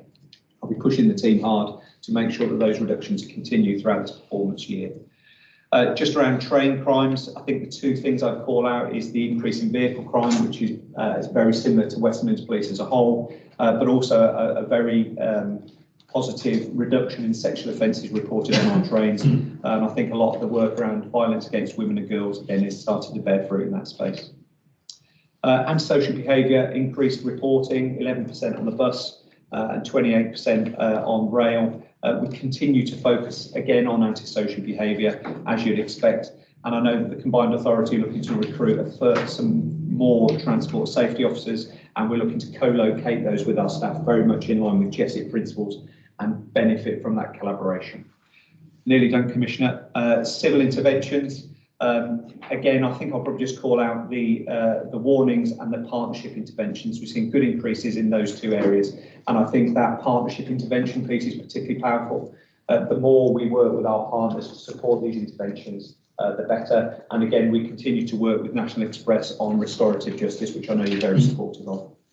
But as previously highlighted, and just to finish, our focus on the safe travel element really is the vulnerability piece. So we've got the Combined Authority increasing CCTV in certain areas. We've got Project Empower, and then we've got the really good work with Birmingham Business Improvement District around the Knighton Economy policing area. That is my very, very quick overview of the paper, Commissioner. And I have Gareth with me, who has an awful lot of detail, but equally I'll answer whatever questions you may have for me. Thank you very much for that really helpful summary of what was a detailed report. It's much appreciated. As we know, road safety, excess speed, preventing, tackling and reducing crime and antisocial behaviour, and reducing the number of people who are tragically and avoidably killed and seriously injured on our roads is a matter of serious public concern. It's a matter of serious concern to me as well. I have three immediate questions before I open up questions to the board. My first question relates to paragraph 33 of the report. And I'm looking at the graph, paragraph 33 in the report. Now, there appears to be a significant variance in relation to the number of traffic offence reports issued for speeding offences witnessed by officers on patrol in the West Midlands Police area between January 2021 to March 2023. So, for example, if I understand the graph correctly, in August 2021, this was up to about 500 offences. And in October 2022 and March 2023, this appears to have fallen to about 100, and by March 2023, about 25. As you'll be aware, there is a considerable concern amongst the public about the significant dangers and serious risk to road users, and particularly vulnerable road users, as a consequence of excess speed on our road network. What's the explanation for this variance and apparent marked reduction in the enforcement of speeding offences witnessed by officers on patrol in the West Midlands Police Force area? And when can we expect to see enforcement return to the levels seen, for example, in August 2021 and October 2022? Thank you, Commissioner. So this relates solely to handheld devices. So the level of enforcement across the region continues to be very much in line with the service level agreement with all of the local authorities. And again, if you look at some of the other charts, particularly around mobile phones and drink and drug driving, you'll either see it's stable or increasing. So this is just one element of our broader toolkit around responding to speeding. However, I would agree that I do believe that enforcement should continue to increase on our roads around speed enforcement, which is why we're doing the work with the joint working agreement and then the increase in the use of average speed cameras. Thank you very much for that clarification and explanation. My second question is in relation to paragraph 3. The Chief Constable has recently approved a 66% increase in staff allocated to the road harm prevention team. That, of course, is very welcome, but it's noted that it will take several months to recruit and train these officers. That, of course, is understood. However, what does the percentage increase mean in terms of actual numbers? Yeah, it's effectively 10 to 16 officers. So in effect, what we've got is one road harm crime team, and we're looking to effectively create 2, but with a slight tweak of numbers across the West Midlands Police road traffic area. We're looking to build road crime and double our road harm crime prevention team. Gareth, if I may, I think that the benefit of the road harm team is not just simply a numbers game. So what this is going to enable is 2 teams to be deployed. It's going to give greater coverage throughout the week. And actually this team are an enabler for bringing partners on board to get other enforcement abilities and also enabling local policing areas, providing them with skills and abilities to do more roads policing enforcement. So it might seem like a relatively small number, but actually the impact of doing that because of the greater coverage across the week will be significant. Thanks very much for that. And my third question, I'm aware that at the moment speed awareness courses in the West Midlands are delivered by an external provider. However, I'm also aware that the Chief Constable is enthusiastic to ensure that speed awareness courses are delivered in-house in the future. What progress has been made in connection with bringing speed awareness courses in-house, and what would be the benefits of doing so? And is there a timescale within which this outcome can be achieved? Thank you, Commissioner. So clearly you'll understand that this is quite commercially sensitive. I'm more than happy to provide you with quite a detailed brief in relation to speed awareness courses. I think it's probably fair to say that the work with the broader partnership across the region and investment around road safety, I think could be improved and increased. And I think the exploration around the delivery of speed awareness, particularly the indoors piece, I think is a good opportunity for us. We are looking to make some progress, I think it's fair to say, and I'll be briefing the Force Executive team next week in relation to options and timescales in relation to that. Thank you very much. I think the next question will be from Assistant Chief. That was mine. I'm happy to take the role. I've just got three, if that's okay. Thanks, Commissioner. First, I just wanted to give a comment to say there's loads of really excellent stuff in that report, and I know there's loads of stuff that the public really want to see. So WMP have already been excellent recently at communicating a lot of this stuff, but please do really share this far and wide. A lot of people just don't know you're doing all this. So it's great stuff. Speeding in low speed neighbourhoods, like doing 40 or 50 and 20 mile per hour areas, clearly such a selfish thing to do and risk killing children and residents. So provided there's a good information campaign in advance, I really believe that we should have the threat of seizing their cars and crushing them to pieces when they do that. Excessive speeding. Does WMP actually have powers like that? And would you support powers like that to really send a strong message? I'll ask Gareth to answer that if you don't mind. So the closest power that would come to this is Section 59, which allows us to seize cars being used antisocially, but also when they've been driven careless and inconsiderately. So if those 2 conditions are met, it gives us the power to seize a vehicle under those circumstances. Off-road bikes would be a typical example of where that power is used, and also street races. So over the last few weeks, we've seen probably 5 vehicles using that power or provided notices so that they've got a warning for further occurrences. Where we tend to do that is where we can't establish ownership as well, or if it's uninsured. So we very often do that, and then if the car isn't reclaimed, on occasions it just gets crushed. But when it comes to sort of motorbikes, particularly where the identity has been disguised and all that sort of stuff that we see, a lot of these that the off-road team deal with get crushed. So yes, we're keen on doing that in the right legal circumstances, but the principle of a speeder getting their car crushed, no. A speeder getting educated, yes. Can I just lightly push on that? So if we had intelligence, and this is the kind of stuff that we're getting through casework, we've got intelligence of some communities where it's just day in, day out, people driving really out of control on 20-mile-per-hour roads consistently. If there was a sufficient intelligence picture that was a real problem area, would you be open-minded to deploying these, quite stern tactics? Definitely. We are doing this. We're trying to focus on particular areas that the neighbourhoods identify to us, and that's why really we're trying to expand the size of the team so we can do some concurrent activity. And what Gareth means in getting partners involved is every time you've got those 2 teams available, you get like DVLA, you get Motor Insurance Bureau, you'll get people from DEFRA, etc. So we can bring a lot of resources together as well as the local authorities. So the answer to the question broadly is yes. It's a partnership approach, but I wouldn't want to send the signal that if you speed, we're going to seize and crush your car, because we're not, because that's illegal and would be the wrong thing to do. However, if you persistently drive in a manner which is antisocial and causes harm to the public, we want to definitely exercise some powers against you. And that will include the car being seized. And usually that's a deterrent as well, because there's a fee to get your car released. And in addition to that, you will be prosecuted and taken to court for your driver behaviour. Okay, thank you. My next question is about third-party reporting. So I'm persuaded that we do need more police enforcement on third-party reporting, recognising why there's been challenges today with resourcing.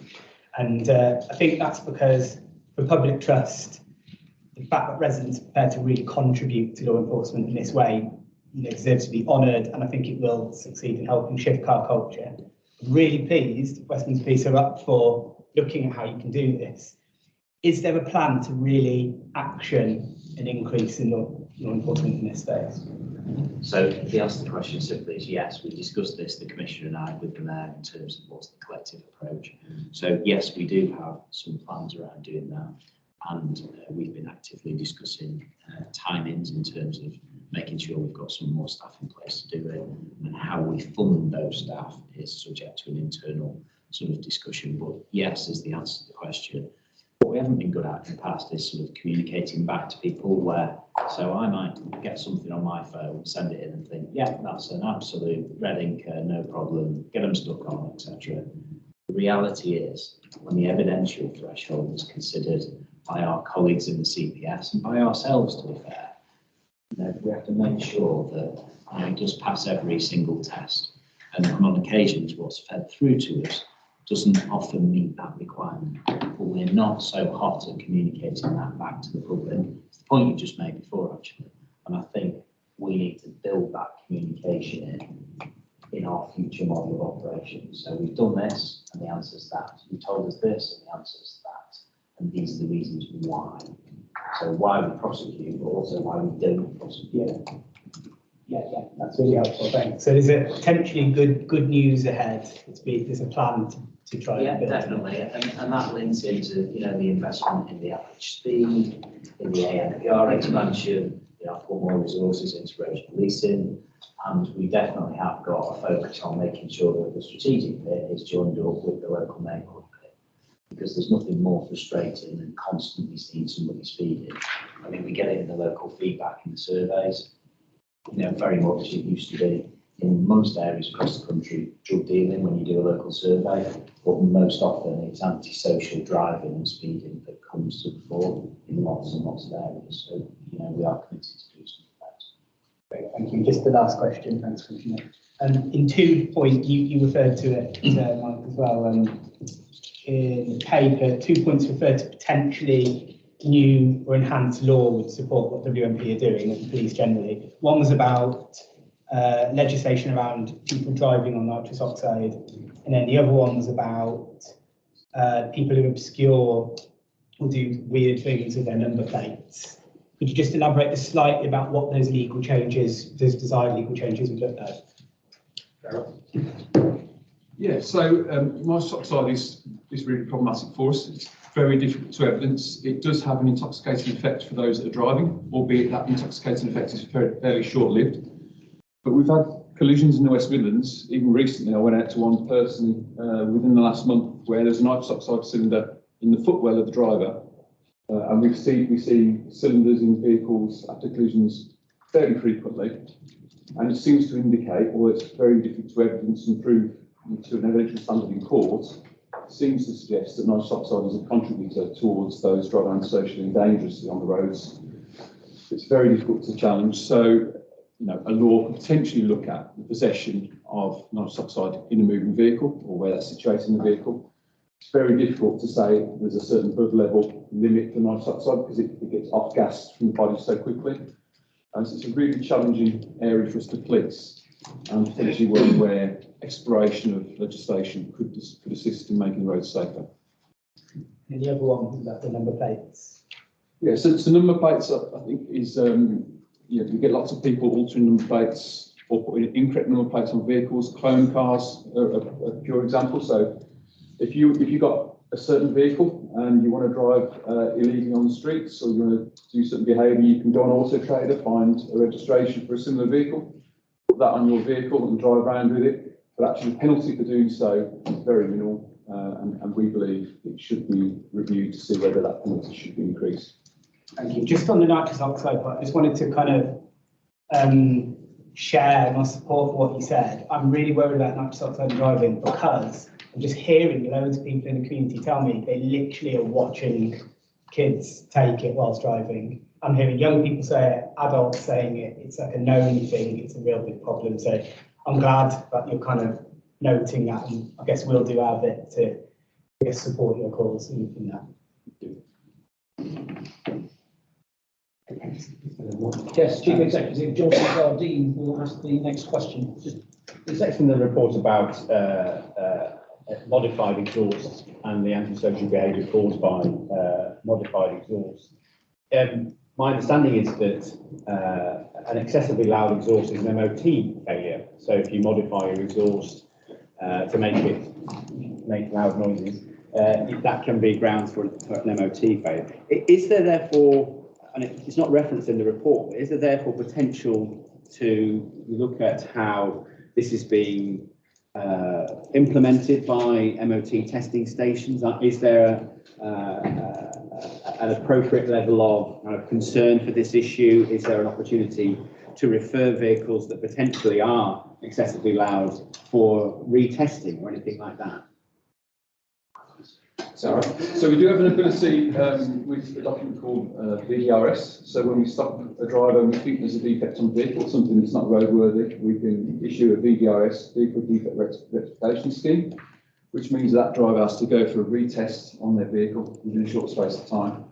We probably all know there's less reputable MOT stations probably in every area of the country. And I think a lot of these motorists ultimately know that and probably aren't going to places that are a little bit more lenient with regard to application standards. And that's probably some of the ways that people are getting around these regulations. But what we do is when we identify these, we either issue a VDRS or we report any vehicle modifications to the insurers so they can consider whether they still want to insure that vehicle, given that the vehicle isn't factory standard.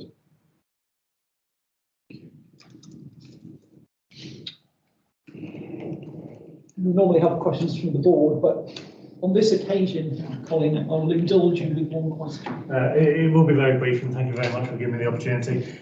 You mentioned Operation Close Pass and Zigzag. I noticed that you didn't mention Operation Moto, which was an initiative that West Midlands Police launched a few years ago. Is that still current? Is it still and if not, can it be reinstated? So it is still being used, but of a more limited scale. So predominantly our fleet of motorbikes are marked motorbikes. which makes it more challenging to deploy a hot motor, which was reliant on a plain bike. We do have some in the driving school, but we really need to get those from on a loan basis rather than part of our standard fleet. Thank you. Thank you. At paragraphs 30, 31, 34, 36 and 40, I won't read out all of the data that's cited in those paragraphs, but there's reference to offences in relation to seat belts, handheld speed detecting devices, drink and drug drivers, mobile phone use and number plate offences. But when it refers in those paragraphs to them being reported to West Midlands Police and or on one particular paragraph, it talks about arrests by West Midlands Police. What does that actually translate to in terms of actual outcomes? Because plainly a report and or an arrest is not a final outcome in and of itself. Presumably a report and or an arrest results in some further action of one description or another. Yeah, absolutely. So we use report as a generic term, so it could refer to a whole range of outcomes, but it could be a speed awareness course, could be one outcome, it could be a fixed penalty. And I know your officers do some work around fixed penalties. It could also be a court outcome as well. So there's a whole range of different ways in which that report could result. Yeah, okay, thanks very much for that clarification. Paragraph 6, and I think it was referenced in the introduction that you kindly provided us with. I'm just looking at the final sentence of paragraph 6, which states nationally there remains a stagnation of road safety collision reduction since 2010. Why do you think there's been a stagnation in relation to road safety collision reduction since that time? And what do you think, in your professional judgment, needs to be done to start to make a real impact in terms of reducing the number of people who are killed and seriously injured on our road network? It's a really complex societal issue, and I don't think there's any one single causation in reality. But what we do see is before 2010, we had a gradual degradation of care size, and then we've got fairly consistent stagnation all across the country. And that's against a backdrop of improved safety features in vehicles and a whole range of other things that should contribute towards greater safety. So we would have expected to see that keep trending down. We've got car cultures and all those street racing type films that have changed people's behaviour in vehicles. We get faster vehicles on the streets. We see a lot of vehicles that probably don't have a place on streets, probably more a place on the road, on the racetrack. And we've got massively crowded urban streets, really complex junctions, and lots of other things that could perhaps be reviewed. We know 2008 we had the financial crisis, and it's probably no coincidence that this comes shortly after that period in time when there's lots of cuts to public services. I suspect that's probably got a big contribution towards it as well, where ordinarily made investments in engineering works on roads to make them safer, and realign, put more cycle junctions in and other things that make the roads safer. Obviously roads policing and other areas of policing took a hit at the same time, so I think all of those things have contributed towards that stagnation. Thank you very much. And indeed, cuts to roads policing, I think nationally, of up to about 34% during that period of time as well, which I don't doubt contributed to that. Paragraph 32, you very kindly summarised the progress that's being made in connection with the discussions, negotiations that take place around increasing the level of enforcement in connection with average speed enforcement cameras. Are you able to give us some sort of a timescale in relation when we might start to see some really significant increases in the levels of enforcement that are available in connection with average speed enforcement cameras?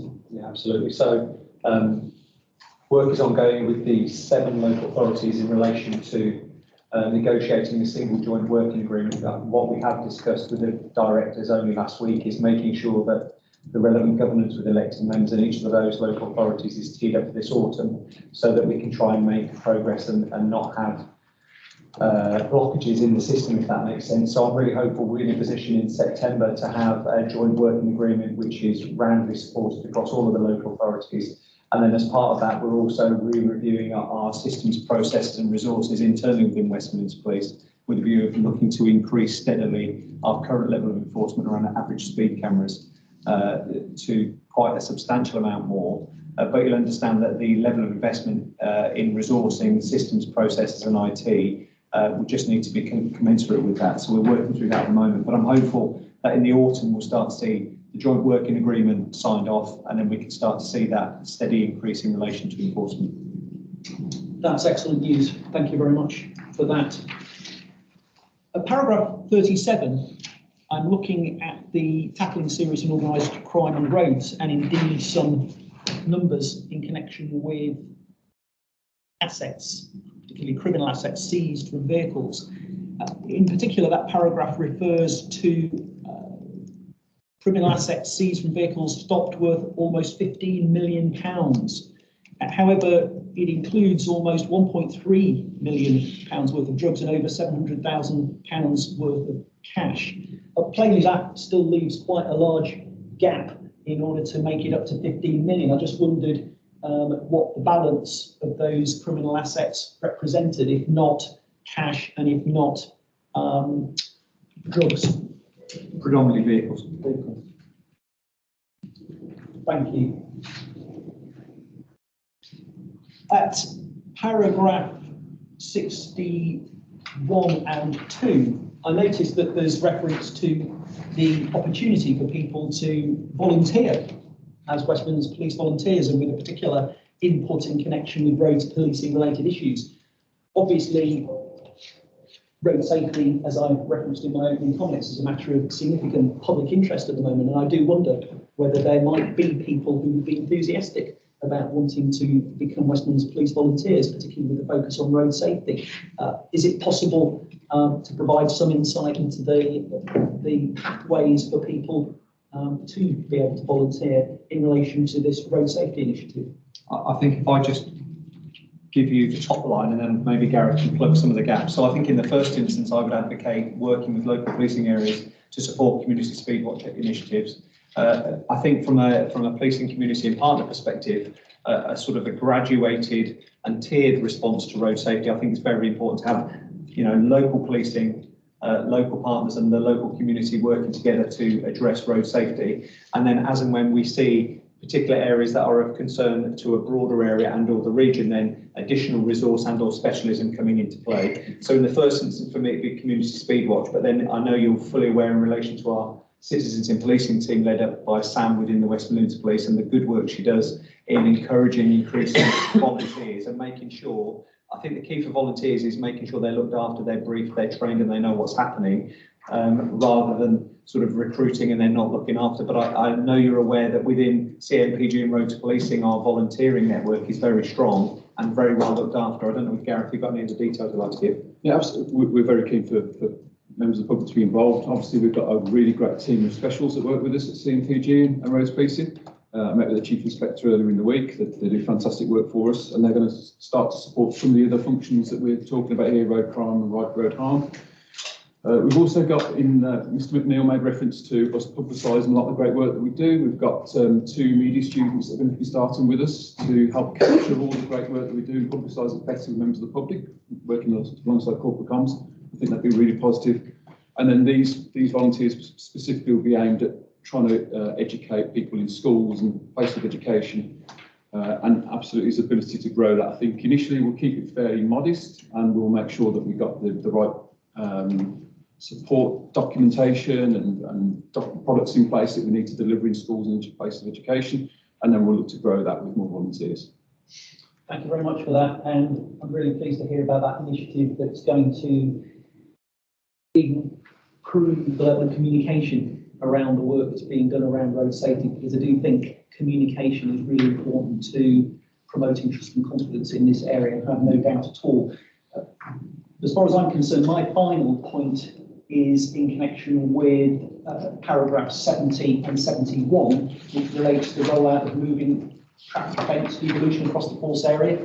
And again, I just wonder if it would be possible to, from a West Midlands Police perspective, give us an update and a commitment to partnership working in connection with this area, and in particular a wish to deliver a joint approach across the entirety of the West Midlands in connection with this area. So we're doing things once, not 7 times. Thank you, Commissioner. Yes, absolutely. So you'll recall I maybe made a faux pas with maybe being a little bit overkeen with tranche 2 without fully liaising with you and your office, and clearly I'll ensure that won't happen again for tranche 3. In fact, I've already met with the Chief Executive to talk through tranche 3. But I absolutely agree. I think this is a clear signal and or opportunity for us to work more collaboratively across the region, and moving traffic offence derogation is a key element of that. Gareth, is there anything else you'd add in relation to tranche 3? Just in relation to the initial tranche 2, so although they now have the powers to do this level of enforcement, what we are doing is we're keeping that contact with them. This morning, some appointments have been put in place with your office to engage with them and see how they're going to start working towards those commitments. And we'll absolutely make sure that once tranche 3 are able to progress and get those authorities from DFT, we'll do exactly the same thing to make sure that they do have that common sense approach to enforcement. Thank you very much for that. Appreciated. I think we've probably got time for one final question. Repeat the after the board member. Thank you. Very quickly, I just want to bring your attention to paragraph 56 to 60, the car-free school street scheme.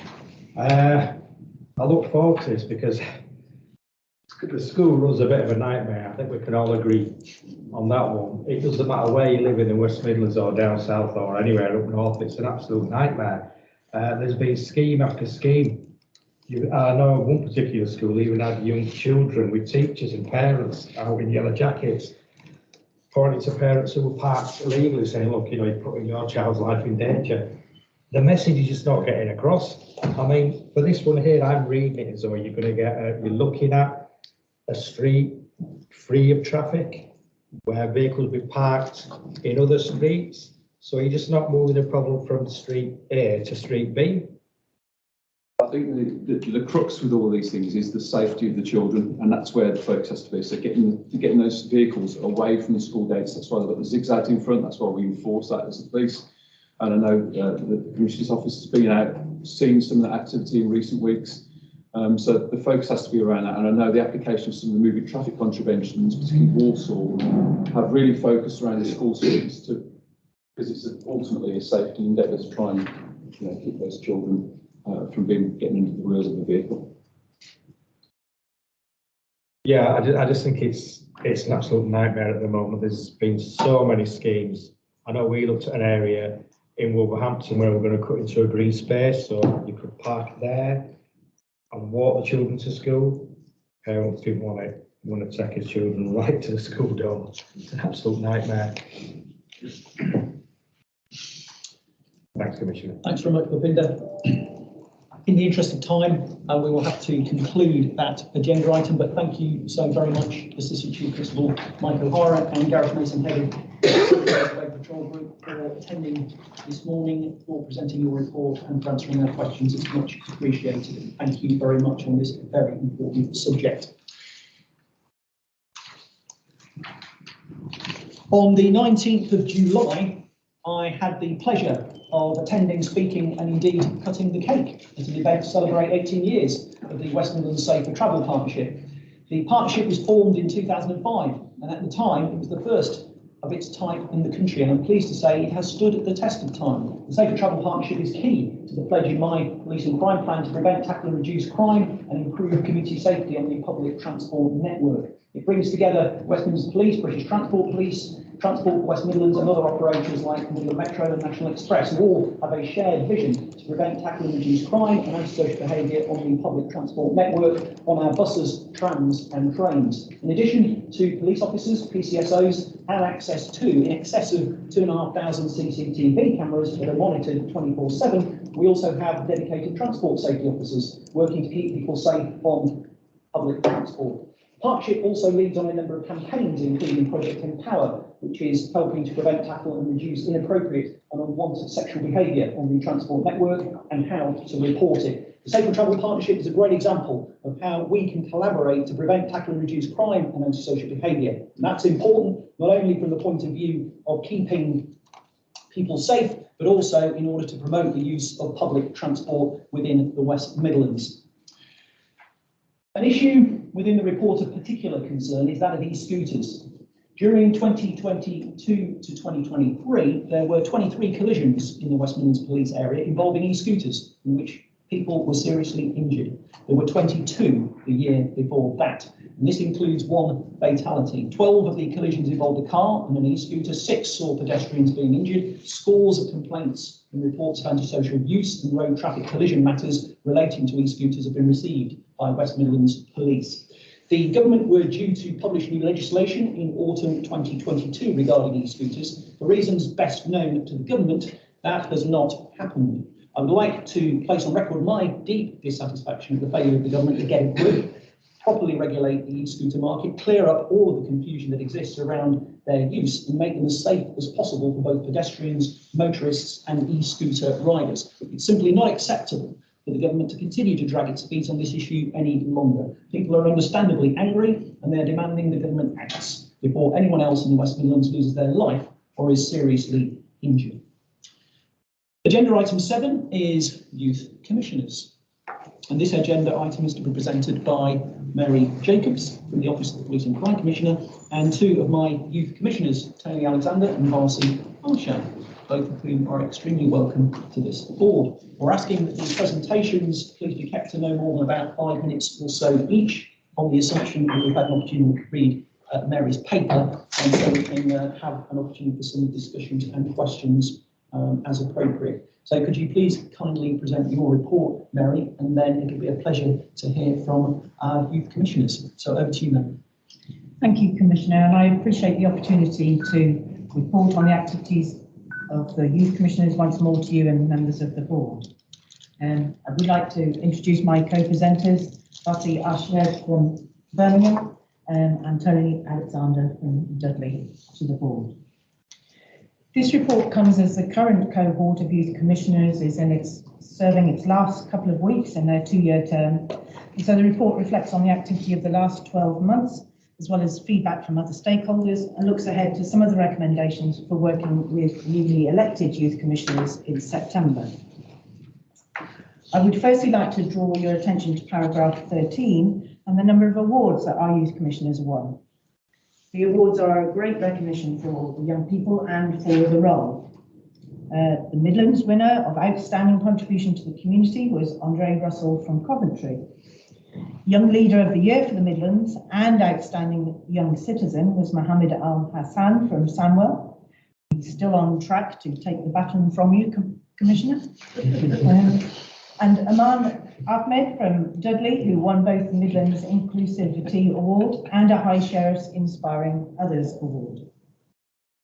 At paragraph 15, I outline a questionnaire that is currently being shared with external stakeholders on the role of the Youth Commissioner. With a 10-year anniversary next year, it's appropriate that we examine where we could have better practice in ways that they represent youth voice on policing and crime issues that affect them, how they develop their leadership skills, and how they're proactive in their local policing teams. And I want to ask both Marcy and Tony to take a couple of minutes to tell you what their opinions are on the role of being a youth commissioner. Who would like to go first? My name is Marcy Harshaw and I'm part of the Birmingham East, and my experience as a youth commissioner has been amazing since it's helped me learn loads of life skills, as in being independent and learning as a team and collaborating. And it's also made me helped me open up to the police team and talk about different issues that are going around, and it's helped me talk about them and helped me talk about how we can prevent them. And I've also contributed in the police, the Commonwealth Games, league funding from the PCC, and we've chosen recently the £100,000 the funding, and we've also had a inspirational youth awards, and that's helped me be proud of my peers getting their awards and from their hard work. So a little background, I'm 17 years old and I'm studying at King Edward Stourbridge, going to go into year 13 come this September. I'm also a police cadet, which is how I found out about this whole youth commission.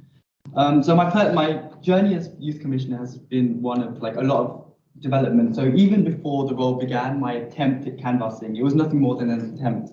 But at the local church and at school assemblies, it was the first sort of experience where I was kind of put in front of 100 people. They're all looking straight at you. You look like you feel like you're gonna get purged or something. You know, everyone's just staring right at you. You know, the adrenaline. People usually say like you get butterflies in your stomach. It was much more than butterflies. It was something else. But you know, through the role and then after meetings, discussions, youth summits, and a radio appearance with Chief Superintendent Anthony Tagg, which I think I flopped, but it gave me courage. So that feeling is now faded to only a few butterflies in my stomach, which is an improvement. And then another aspect is networking. So when I was elected, I spent a lot of time speaking with my peers on potential ideas. And I learned how to start difficult discussions with my peers, and you know, being being related so closely with the police, it was always a touchy issue with my peers. But I've learned how to start that conversation and change it into ideas. And then I've also learned how to start niche topics, like how to get someone excited about a stop and search panel. And you know, when faith in the police is so low, and in young people it's ingrained and a default to start off with low confidence, you know, just from the get-go. Like with the stigma and low confidence, like usually in an ideal world, there would be high confidence in the police to begin with, and then if they have a negative experience, it would reduce. But like with our generation, it's starting off as a low confidence in the police. So there's still lots of work to do there to kind of build that positive interaction and then to build up that confidence. But as a youth commissioner, I got the opportunity to go on live stop and searches. And then viewing stop and search footage and then having great conversations with police. And then it's given me a unique perspective and clarity about the police. And it's given me a stage to relay that to young people and to report crime, to not view the police as a taboo subject, but rather to view police as some organization that's there to protect you. And then, often the police is caught in the middle of, now there's a cost of living crisis, so young people will, inherently be involved in more crime. There's, a lot of cases where young people are being forced to borrow money from potentially dangerous people. And then, these dangerous people take it into their own hands to try to kind of garner that money back with, death threats. And I just wanted to urge Chief Constable, everyone here that it's important to get that message to young people that just because you owe someone money, that's not a right to have death threats thrown at you, and then you shouldn't have to feel fearful for your life. But it should be that you shouldn't be in a position where you have to borrow money from someone who's potentially dangerous and violent. So yeah, and then to also tell my peers about stop and search panels, youth IT boards, it's something that's great. The importance of networking was stressed at the beginning of our term, and I've definitely developed emailing. I was a terrible emailer, but after seeing how well Mary emailed and communicated, I've definitely learned a lot from Mary, and how networking is much more than a follow-up email. It's about the relationship and connections that you gain with that person rather than just follow-up emails. And then it was also a great privilege to be a representative of youth voices to the police, and then also to switch, so being a representative of the police to youth people, to young people, that was something that I really enjoyed. Thank you, Tony. Paragraph 16 is the timeline for the forthcoming Youth Commissioner elections. We have had issues with our paid advertising on Meta this time round. It was at first refused because of the connection with the political office, but this has now been distributed. We've extended the deadline for applications till Friday, the 28th of July, and have the support of a multitude of regional colleagues helping to raise awareness via their networks. The remainder of the report is given over to the annual Youth Summit. The challenging theme for the December 2022 Youth Summit was racial justice. The report outlines in paragraphs 24 to 30 the positives and negatives within the 360 review I carried out after the event. Tony was one of the hosts at the event, and he's going to give you his perspective on the Youth Summit and highlight some of the recommendations at paragraph 31 that he sees as key going forward. I'll keep it quick. So, we've had a lot of feedback following the Youth Summit, and in some segments of feedback was definitely skewed towards the negative end. But I think the Youth Summit went great in terms of being a medium for young people and delegates to ask questions directly. You know, that's not often kind of a stage that we get to ask questions directly. And then the intention of delivering meaningful messages was definitely there and visible, even though its delivery was overshadowed with overbearing and data-packed presentations by police and police jargon. So I think when we go forward, we need the same intention of delivering positive messages. And then we also need to associate more people in determining what relevant issues that they think they need to be covered in the Youth Summit. And it was a great success in the manner that we know how and where to improve and to improve the kind of collective experience and satisfaction. And then I think all of you have read the report. So just a few important recommendations: shorter, snappier, more visually appealing media to cater for the audience. Different segments with potentially different hosts to bring that fresh, different burst of energy every 20 minutes or so. So it's, you know, it's less kind of one person speaking, but, you know, shorter kind of deliverances. So, and then along with a great emphasis on including less police jargon and make it less like a report to make it a youth-delivered, youth-collective experience. Yeah, that was what I found was most important. Thank you, Tony, and thank you for hosting it back in December. I hope that was one of those less scary episodes for you in your experience as Youth Commissioner. So finally, I would ask the board to endorse these recommendations for future youth summits, and that concludes our report. Thank you very much. That's much appreciated. Thank you so much, Darcy and Tony, for your insights and for your analysis and for your presentation. It's much appreciated. I think I can probably speak on behalf of each and every one of us in this room with some degree of authority. Those butterflies never, ever quite desert us, however far we go in life, I can assure you. I'm sure that's the case. It's just a question of becoming a little more effective and efficient at managing them, I think is the key, Tony, so I wouldn't worry about that. And indeed, many people would say that is a good thing, because it does demonstrate that you actually care and it does improve your performance at the end of the day, I think.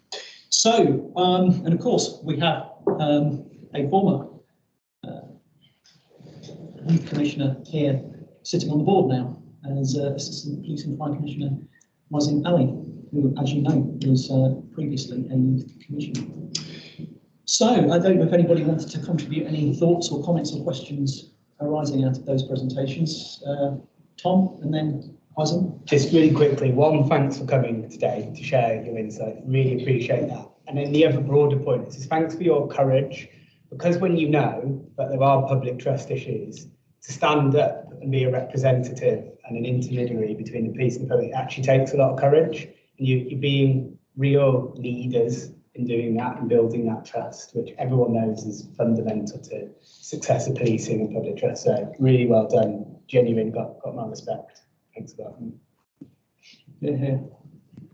Yeah, I just want to say, it's obviously, being a young person, it's not very easy to talk to your peers about policing, and the issues surrounding policing can often be quite isolating, certainly when you talk to your friends about the work that you're doing. But just want to say that, believe me, you'll pay dividends. You know, the work that you're doing, the skills that you're going to, you know, that you've got from this, and your future aspirations will make a whole host of difference for what you've done and what you'll continue to do. So I just want to wish you all, and those that are not here as well, the very best of luck in the future. And it's been an absolute pleasure working with you all. Thank you. Thank you. Just a couple of thoughts from me, and perhaps these are unfair questions, but they often get put to us. If each of you perhaps were able to identify one particular highlight from your experience as a Youth Commissioner, firstly, and then perhaps one thing that you think might improve trust and confidence in policing more than any other. Do you have any thoughts around those two questions? I'll answer part B first. So I mean, like, yeah, as I said, like with the cost of living crisis, oftentimes the first interaction that people have with the police is in that negative light, like in theft or, you know, borrowing money, altercations with any of that. So having that positive image building from a younger age and then being involved in that interaction with the police, it would definitely kind of instill that high confidence to begin adulthood with, rather than kind of that low confidence. So that early kind of interactions with police. Thank Okay, thank you. Yeah, so same as well. Like I don't think now like people from now our age, they don't really have a good relationship with the police. They just think that they can get over with it, but they don't actually like think it as in if they contact the police and they talk about it, it's a lot easier than just putting it on themselves. Like it's gonna make it even worse. Like they could kind of harm themselves rather than talking to the police, and it might just make it a lot easier. So they should try and like come to the police and like make themselves a bit easier, not think about it too much. Thank you. One highlight? Yeah, Always I'm gonna difficult to give choose one. I'm gonna give like a cliche answer. It was just the whole experience. It was the people like I spoke with, and then the other youth commissioners, and then interacting with like Anthony Tagg and all the other members from like Dudley. It was an experience, and it gave me like lots of new relationships. Choosing a new chief constable. Oh yeah. It was personally all down to Tony, Chief. I can assure you. Yeah, so I think as an experience, it has been like really good because at the start it was kind of nerve-wracking, like coming here, and it's like really new, but starting like this nearly the end is actually gone quite quick. So it would be like really good if I join again. Like it would have like another good experience. This is my first experience, and if I come again, it would be like kind of more normal kind of thing, and it would be really good. Brilliant.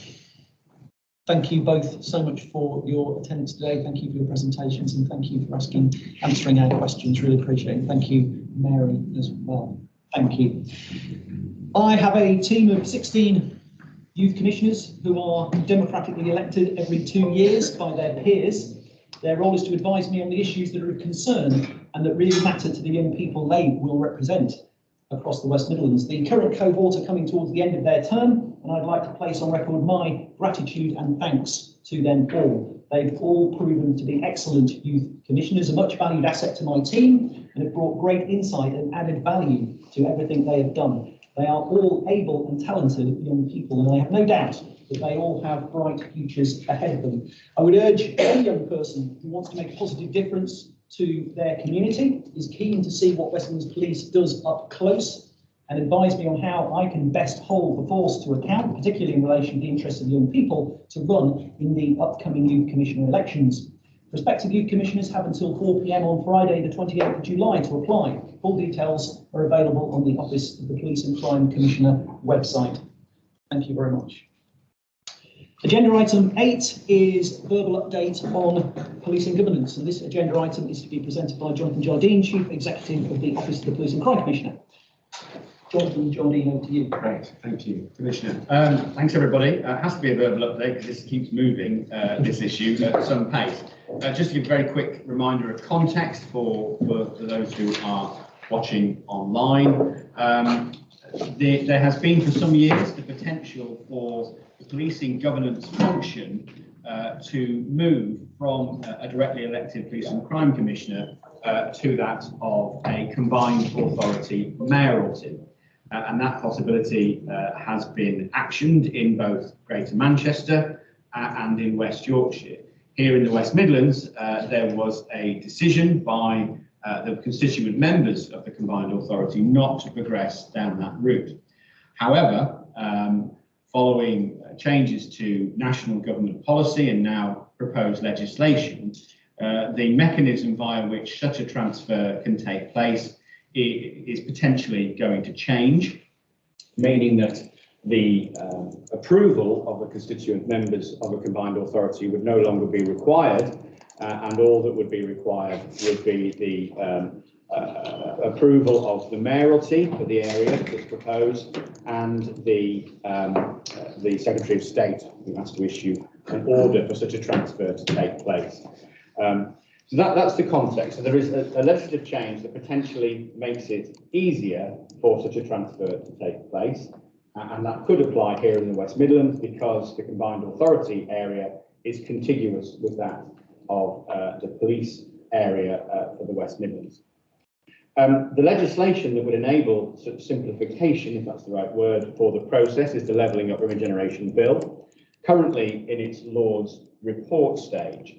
and I'll offer a quick update on what's been happening in the Lords over the last few weeks. The report stage is a detailed line-by-line consideration of the bill, and it provides, in this case, a final opportunity for amendments to the bill to be made before it becomes law. And so there has been detailed consideration of the bill. It's a very large bill that covers a whole range of issues, not just police governance by any stretch.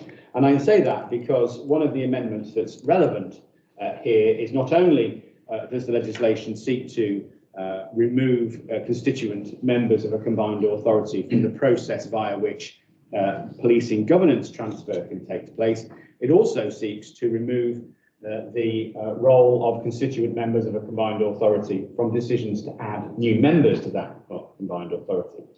However, in the current report stage, the section of the bill that would have effectively made it not the case that existing members would have a role in selecting new members, that was the subject of an amendment by Lords, which was voted on and approved by, I think, about a 5-vote majority, that effectively reinstated that requirement that the existing membership can have a say in whether anybody new can join. And I mention that because that becomes relevant in a moment. There was debate regarding the clauses concerning the potential transfer of the police governance function.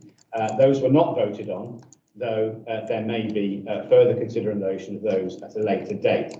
So as it stands, the bill, if it becomes law in its current form, would mean that the existing membership of West Midlands Combined Authority would need to be supportive of a new member, but it would still be the case that the mayoralty could seek to activate the process via which governance transfer would take place.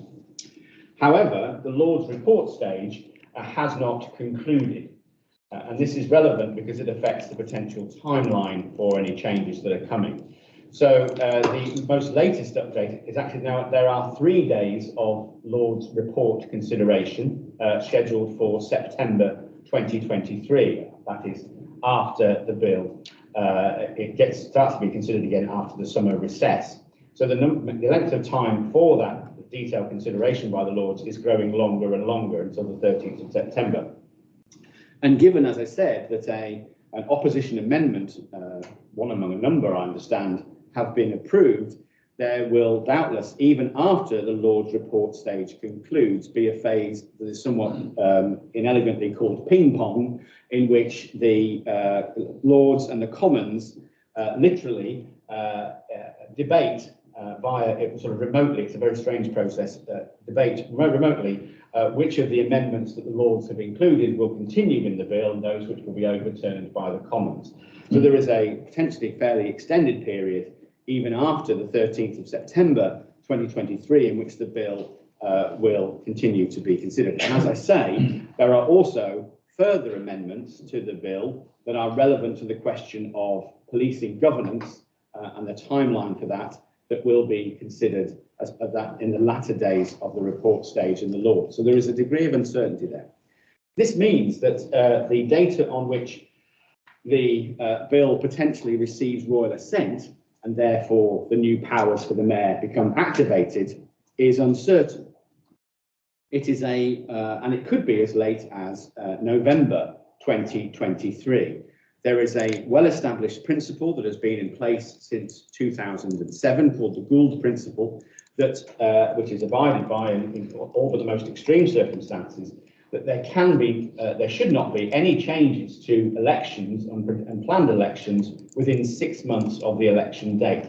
Now, this is a principle, it's not a statutory requirement, so it can be broken, but that would be a very unusual step. So with royal assent looking more and more delayed, the time on which any changes, proposed changes to either the membership of the combined authority or the mayoral powers is starting to look very tight. So that's where we are with the bill. Members may well have seen in parallel that a couple of weeks ago, Warwickshire County Council's Cabinet considered a report in public in which it was agreed, the report was considered and then agreed, that there would be a governance review undertaken as a prelude to potentially Warwickshire County Council seeking to join the combined authority. This is a very controversial proposal. There have been comments made from many, both in Warwickshire and in the West Midlands, expressing concern about such a proposal.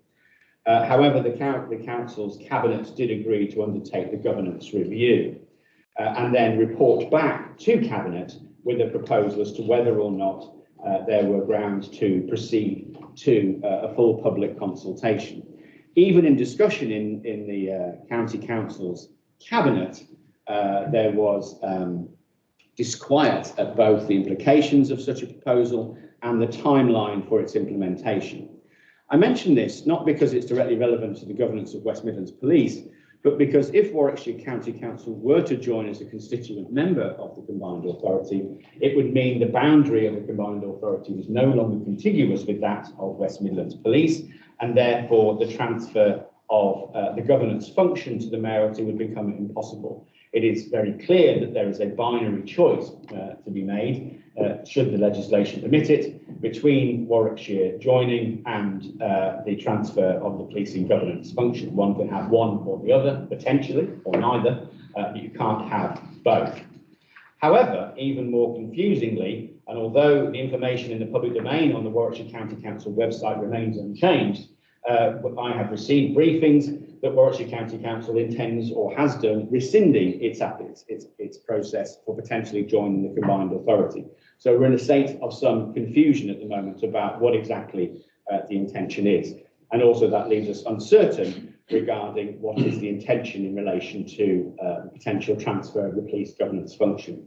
So overall then there is uncertainty in a number of aspects of this.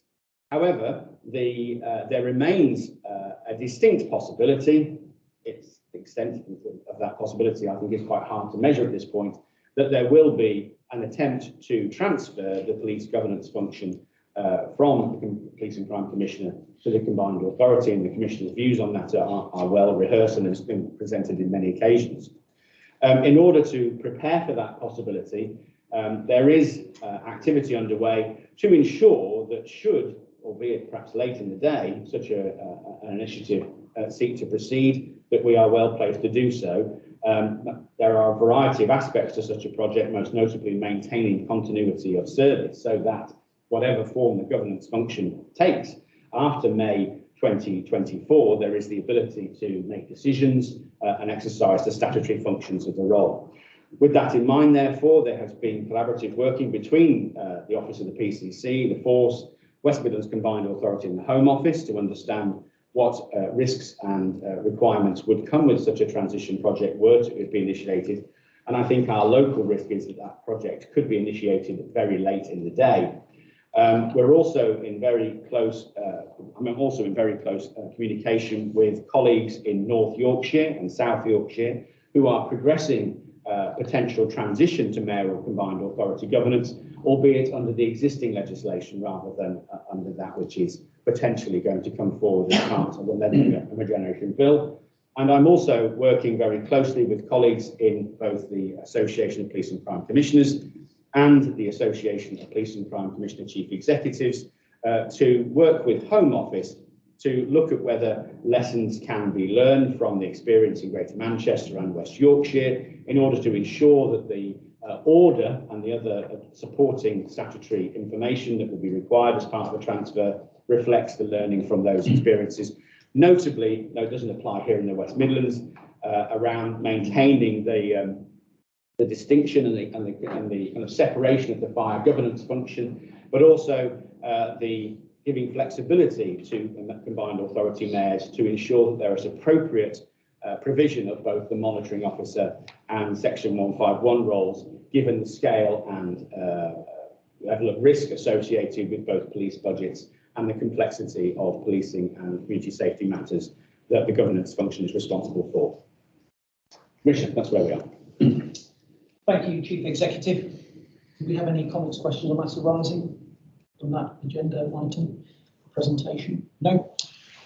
Thank you very much. I believe in the need for a democratically elected West Midlands Police and Crime Commissioner directly accountable to the people.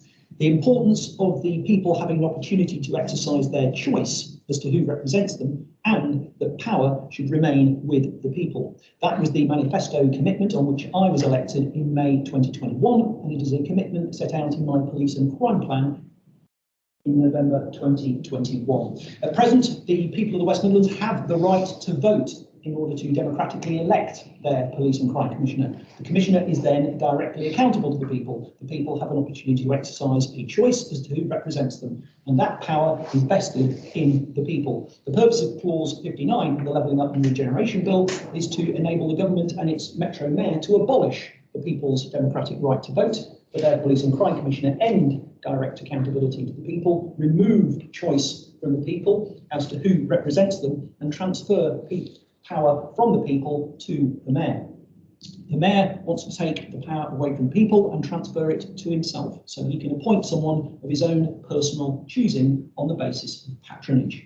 It is a matter of serious concern that we have a government and a mayor that are prepared so casually to dispense with the democratic rights of the people of the West Midlands. Make no mistake, this is not an evolution or a merger. It is profoundly undemocratic, it is deeply divisive, and it is nothing more than a proposed hostile takeover. This cynical power grab is in no one's interest other than that of the government and its Metro Mayor. I've set out my views on this subject in more detail in an article I wrote for the Centre for the New Midlands, and I would recommend that people read that article. In the meantime, I'll continue to oppose any steps on the part of the government and the mayor to remove the people's right to vote for a democratically elected and directly accountable police and crime commissioner for the West Midlands. Agenda item 9 is Joint Audit Committee Annual Report. And this agenda item is to be presented by the Chair of the Joint Audit Committee, Sue Jones, and we also have, Sue Jones. Whoever she is. When I get that right. Sue Davis, Chair, forgive me, apologies. That's all right. Sue Davis, Chair of Joint Audit Committee, and we also have in support Lynn Joyce, who is head of the internal audit. So over to you, Sue, to please prepare your report. Thank you, Commissioner. I'm sure people will have read it.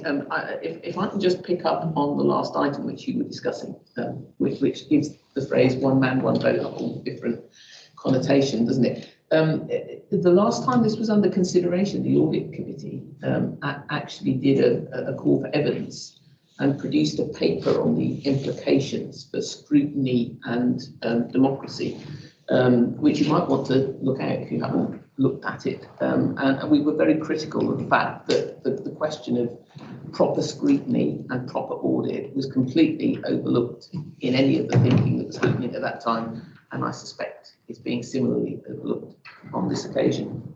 In terms of the report into what we were doing last year, the Audit Committee continues to have very full agendas and very thorough discussions, and certainly I continue to find it a very fulfilling role to undertake. From the report, I would make mention first of all of the terms of reference, simply because in the latter year we have slightly changed the terms of reference. It's incredibly important that the Audit Committee works independently and that it works openly and transparently. But there are obvious occasions when reports that are coming to us do contain operationally sensitive issues, and we've always dealt with that, but it's never been actually contained within the terms of reference to set out exactly what the criteria will be for us to consider an item in private. And we thought it would be good practice for the terms of reference to explicitly make that clear, so everybody can understand what are the criteria and how is it decided. So that's now there, which I hope will actually aid the transparency of what we're doing. So anybody who's looking and asking, why is that private? Why are you not discussing it in open, can see that we've followed a due process. So I hope that will be helpful for the committee and for the force when there are items of that sort coming forward coming to us. I would make a comment on simply capacity. Because the little section on internal audit does talk about how far the team were able to meet our plan for the year. We did have one vacancy. We then had further vacancy because Lynn was actually seconded in to cover the vacancy in your Director of Finance. So there was a period when we were 2 down, and in a small team that does make quite a difference. So I think everybody appreciates that there's a need for us to be flexible. But almost every year we have a list of things. Internal audit have a list of things that they think would be useful to be looked at, and the force come along with their list of things they'd like to look at. Every year we have to produce a list of the things we're not doing because we haven't the capacity to do it, and we try to be very careful about that. But I'm not suggesting that there be a further increase in the team, but we have just lost another long-standing member, so it does impact how effective the internal audit work can be. They're a very good team. They work very well with the people that they're auditing, but that does have an impact clearly on how much can be done. And I think it's worth us noting that we need to take account of that. One person absent for 2 or 3 months makes a huge difference on the work plan.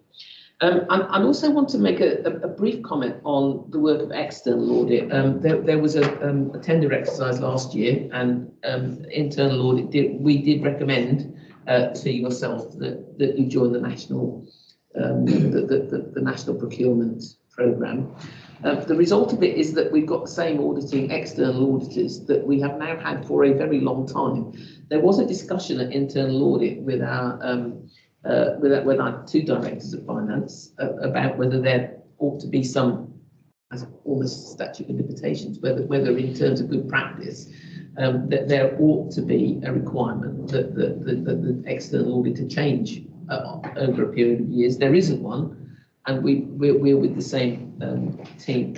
So I'm not suggesting there's a problem with Grant Thornton, but I think there is an issue really in the public sector when too long a relationship can lead to a degree of coziness and an anxiety. I mean, we have had changes in partner, so it's not the same lead person. But it is something that I know that our directors of finance have good links with CIPFA. It's something that I think they need to be taking back.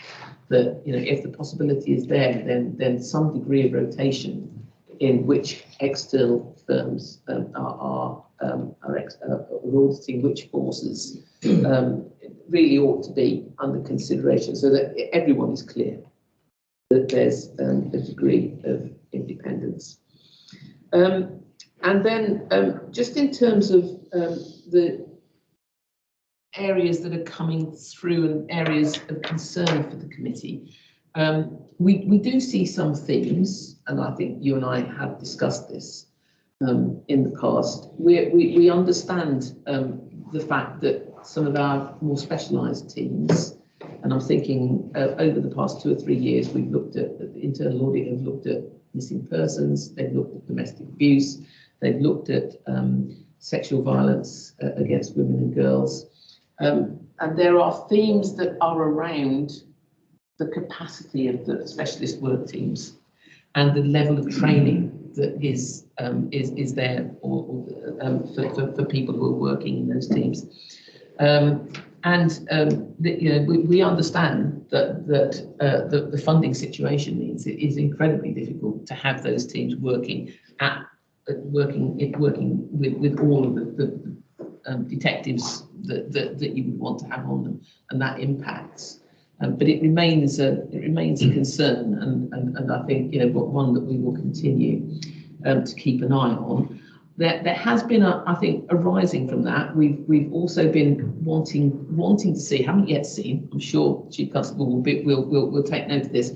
Not yet seen the risk register, the risk profile of the changes that are being made in governance and the move to community policing. I think there's a concern within the audit committee that we don't see that impacting then on the specialist work, where we can already see that it's strained. But we have asked to see the details of the risk register that is being prepared for the changes that are happening within the force. We hope that by the next committee, there will be something that can be shared with us so that we can see where the areas are and what the thinking is on impacts from the decisions that are being taken around those areas of governance. Because we wouldn't want to see areas where we know there's already a degree of strain in the meeting needs further exacerbated because of the changes. And I know from my own experience in public service, in any period of major change, there are risks. And you can be doing all the right things for the right reasons, but you need to be aware of what knock-on effects can be as you go. And then just in terms of the committee itself, I think the committee works very well. I want to, as I usually do, say that I really appreciate the work that the committee's members put in and the scrutiny that they share with us. It's very good having an independent member. We were very pleased, I must say, just to mention, we do find the attendance at the committee of the Deputy Chief Constable over the years has been very good. We were delighted to welcome Mr. Green to his first meeting, and when he told us that he'd been an audit committee chair in a different setting, we were all absolutely delighted. So we're looking forward to seeing that reflected in his input at the committee. But we continue to have very good attendance, and the committees, as I say, we're thorough. And people, I think, who come to present to us know that they've been asked questions and searching questions, but always with an intention that is, the whole mantra of audit of all sorts, which is to ensure that you can find the best ways to make the best use of what resources you've got and follow best practice and ensure that is shared. And that's something that I think, well, while I've been with the committee, we've been very focused on and continue to be. Thank you very much for that report, Steve. Do you have any comments, questions, or matters arising from anyone?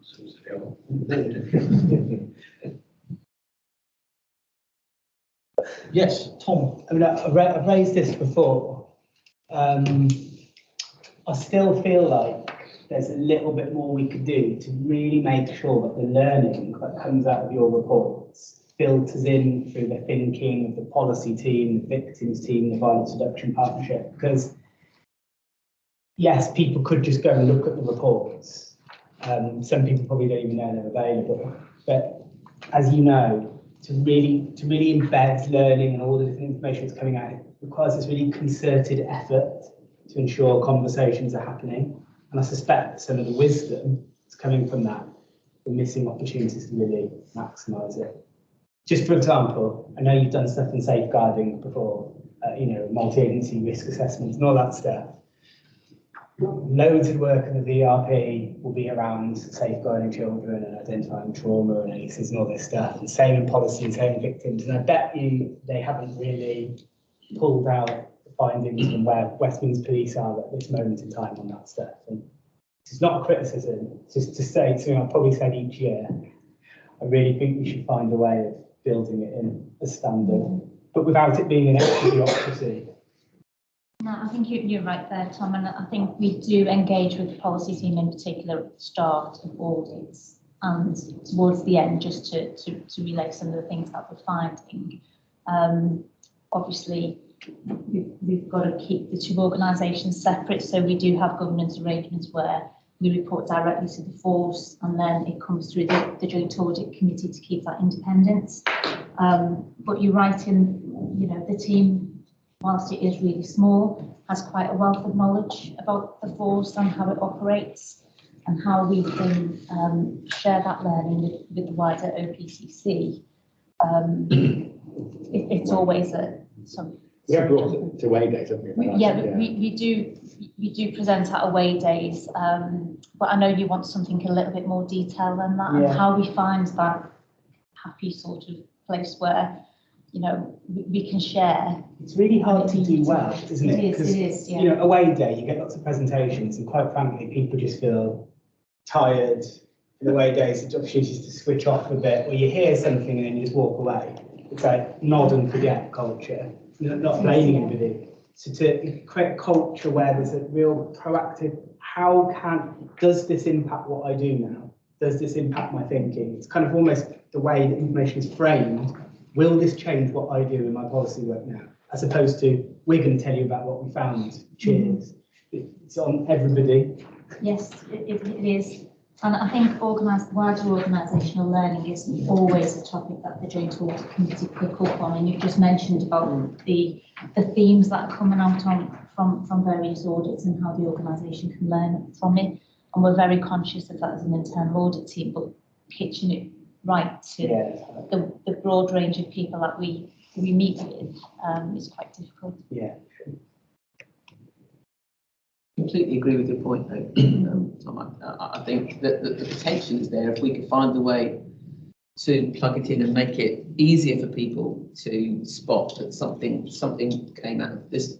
We can just go in and have a look, and as you say, just the intelligence that says these are publicly available. They are open reports. So if you're having an issue, one of the places you might want to look is has internal audit looked at this in the last 2 or 3 years? What did they have to say? Yeah. It's getting it into managers' mindsets, isn't it?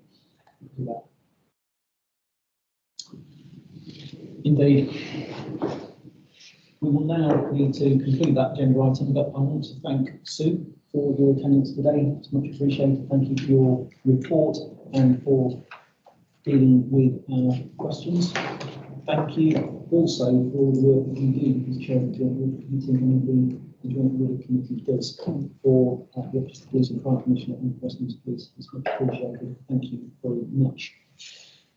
Agenda item 10, of course, we've already covered up in advance earlier on in the agenda. Agenda item 11 is Strategic Policing and Crime Board Work Plan, and that consists of the work plan and actions and future lines of inquiry, which are both simply for noting today. However, there are currently various matters that remain outstanding, and they'll remain on the actions and future lines of inquiry until they've been completed. If responses are not received to these actions and future lines of inquiry by the next board meeting, then we'll be placing them on the agenda as questions from the board at the next board meeting.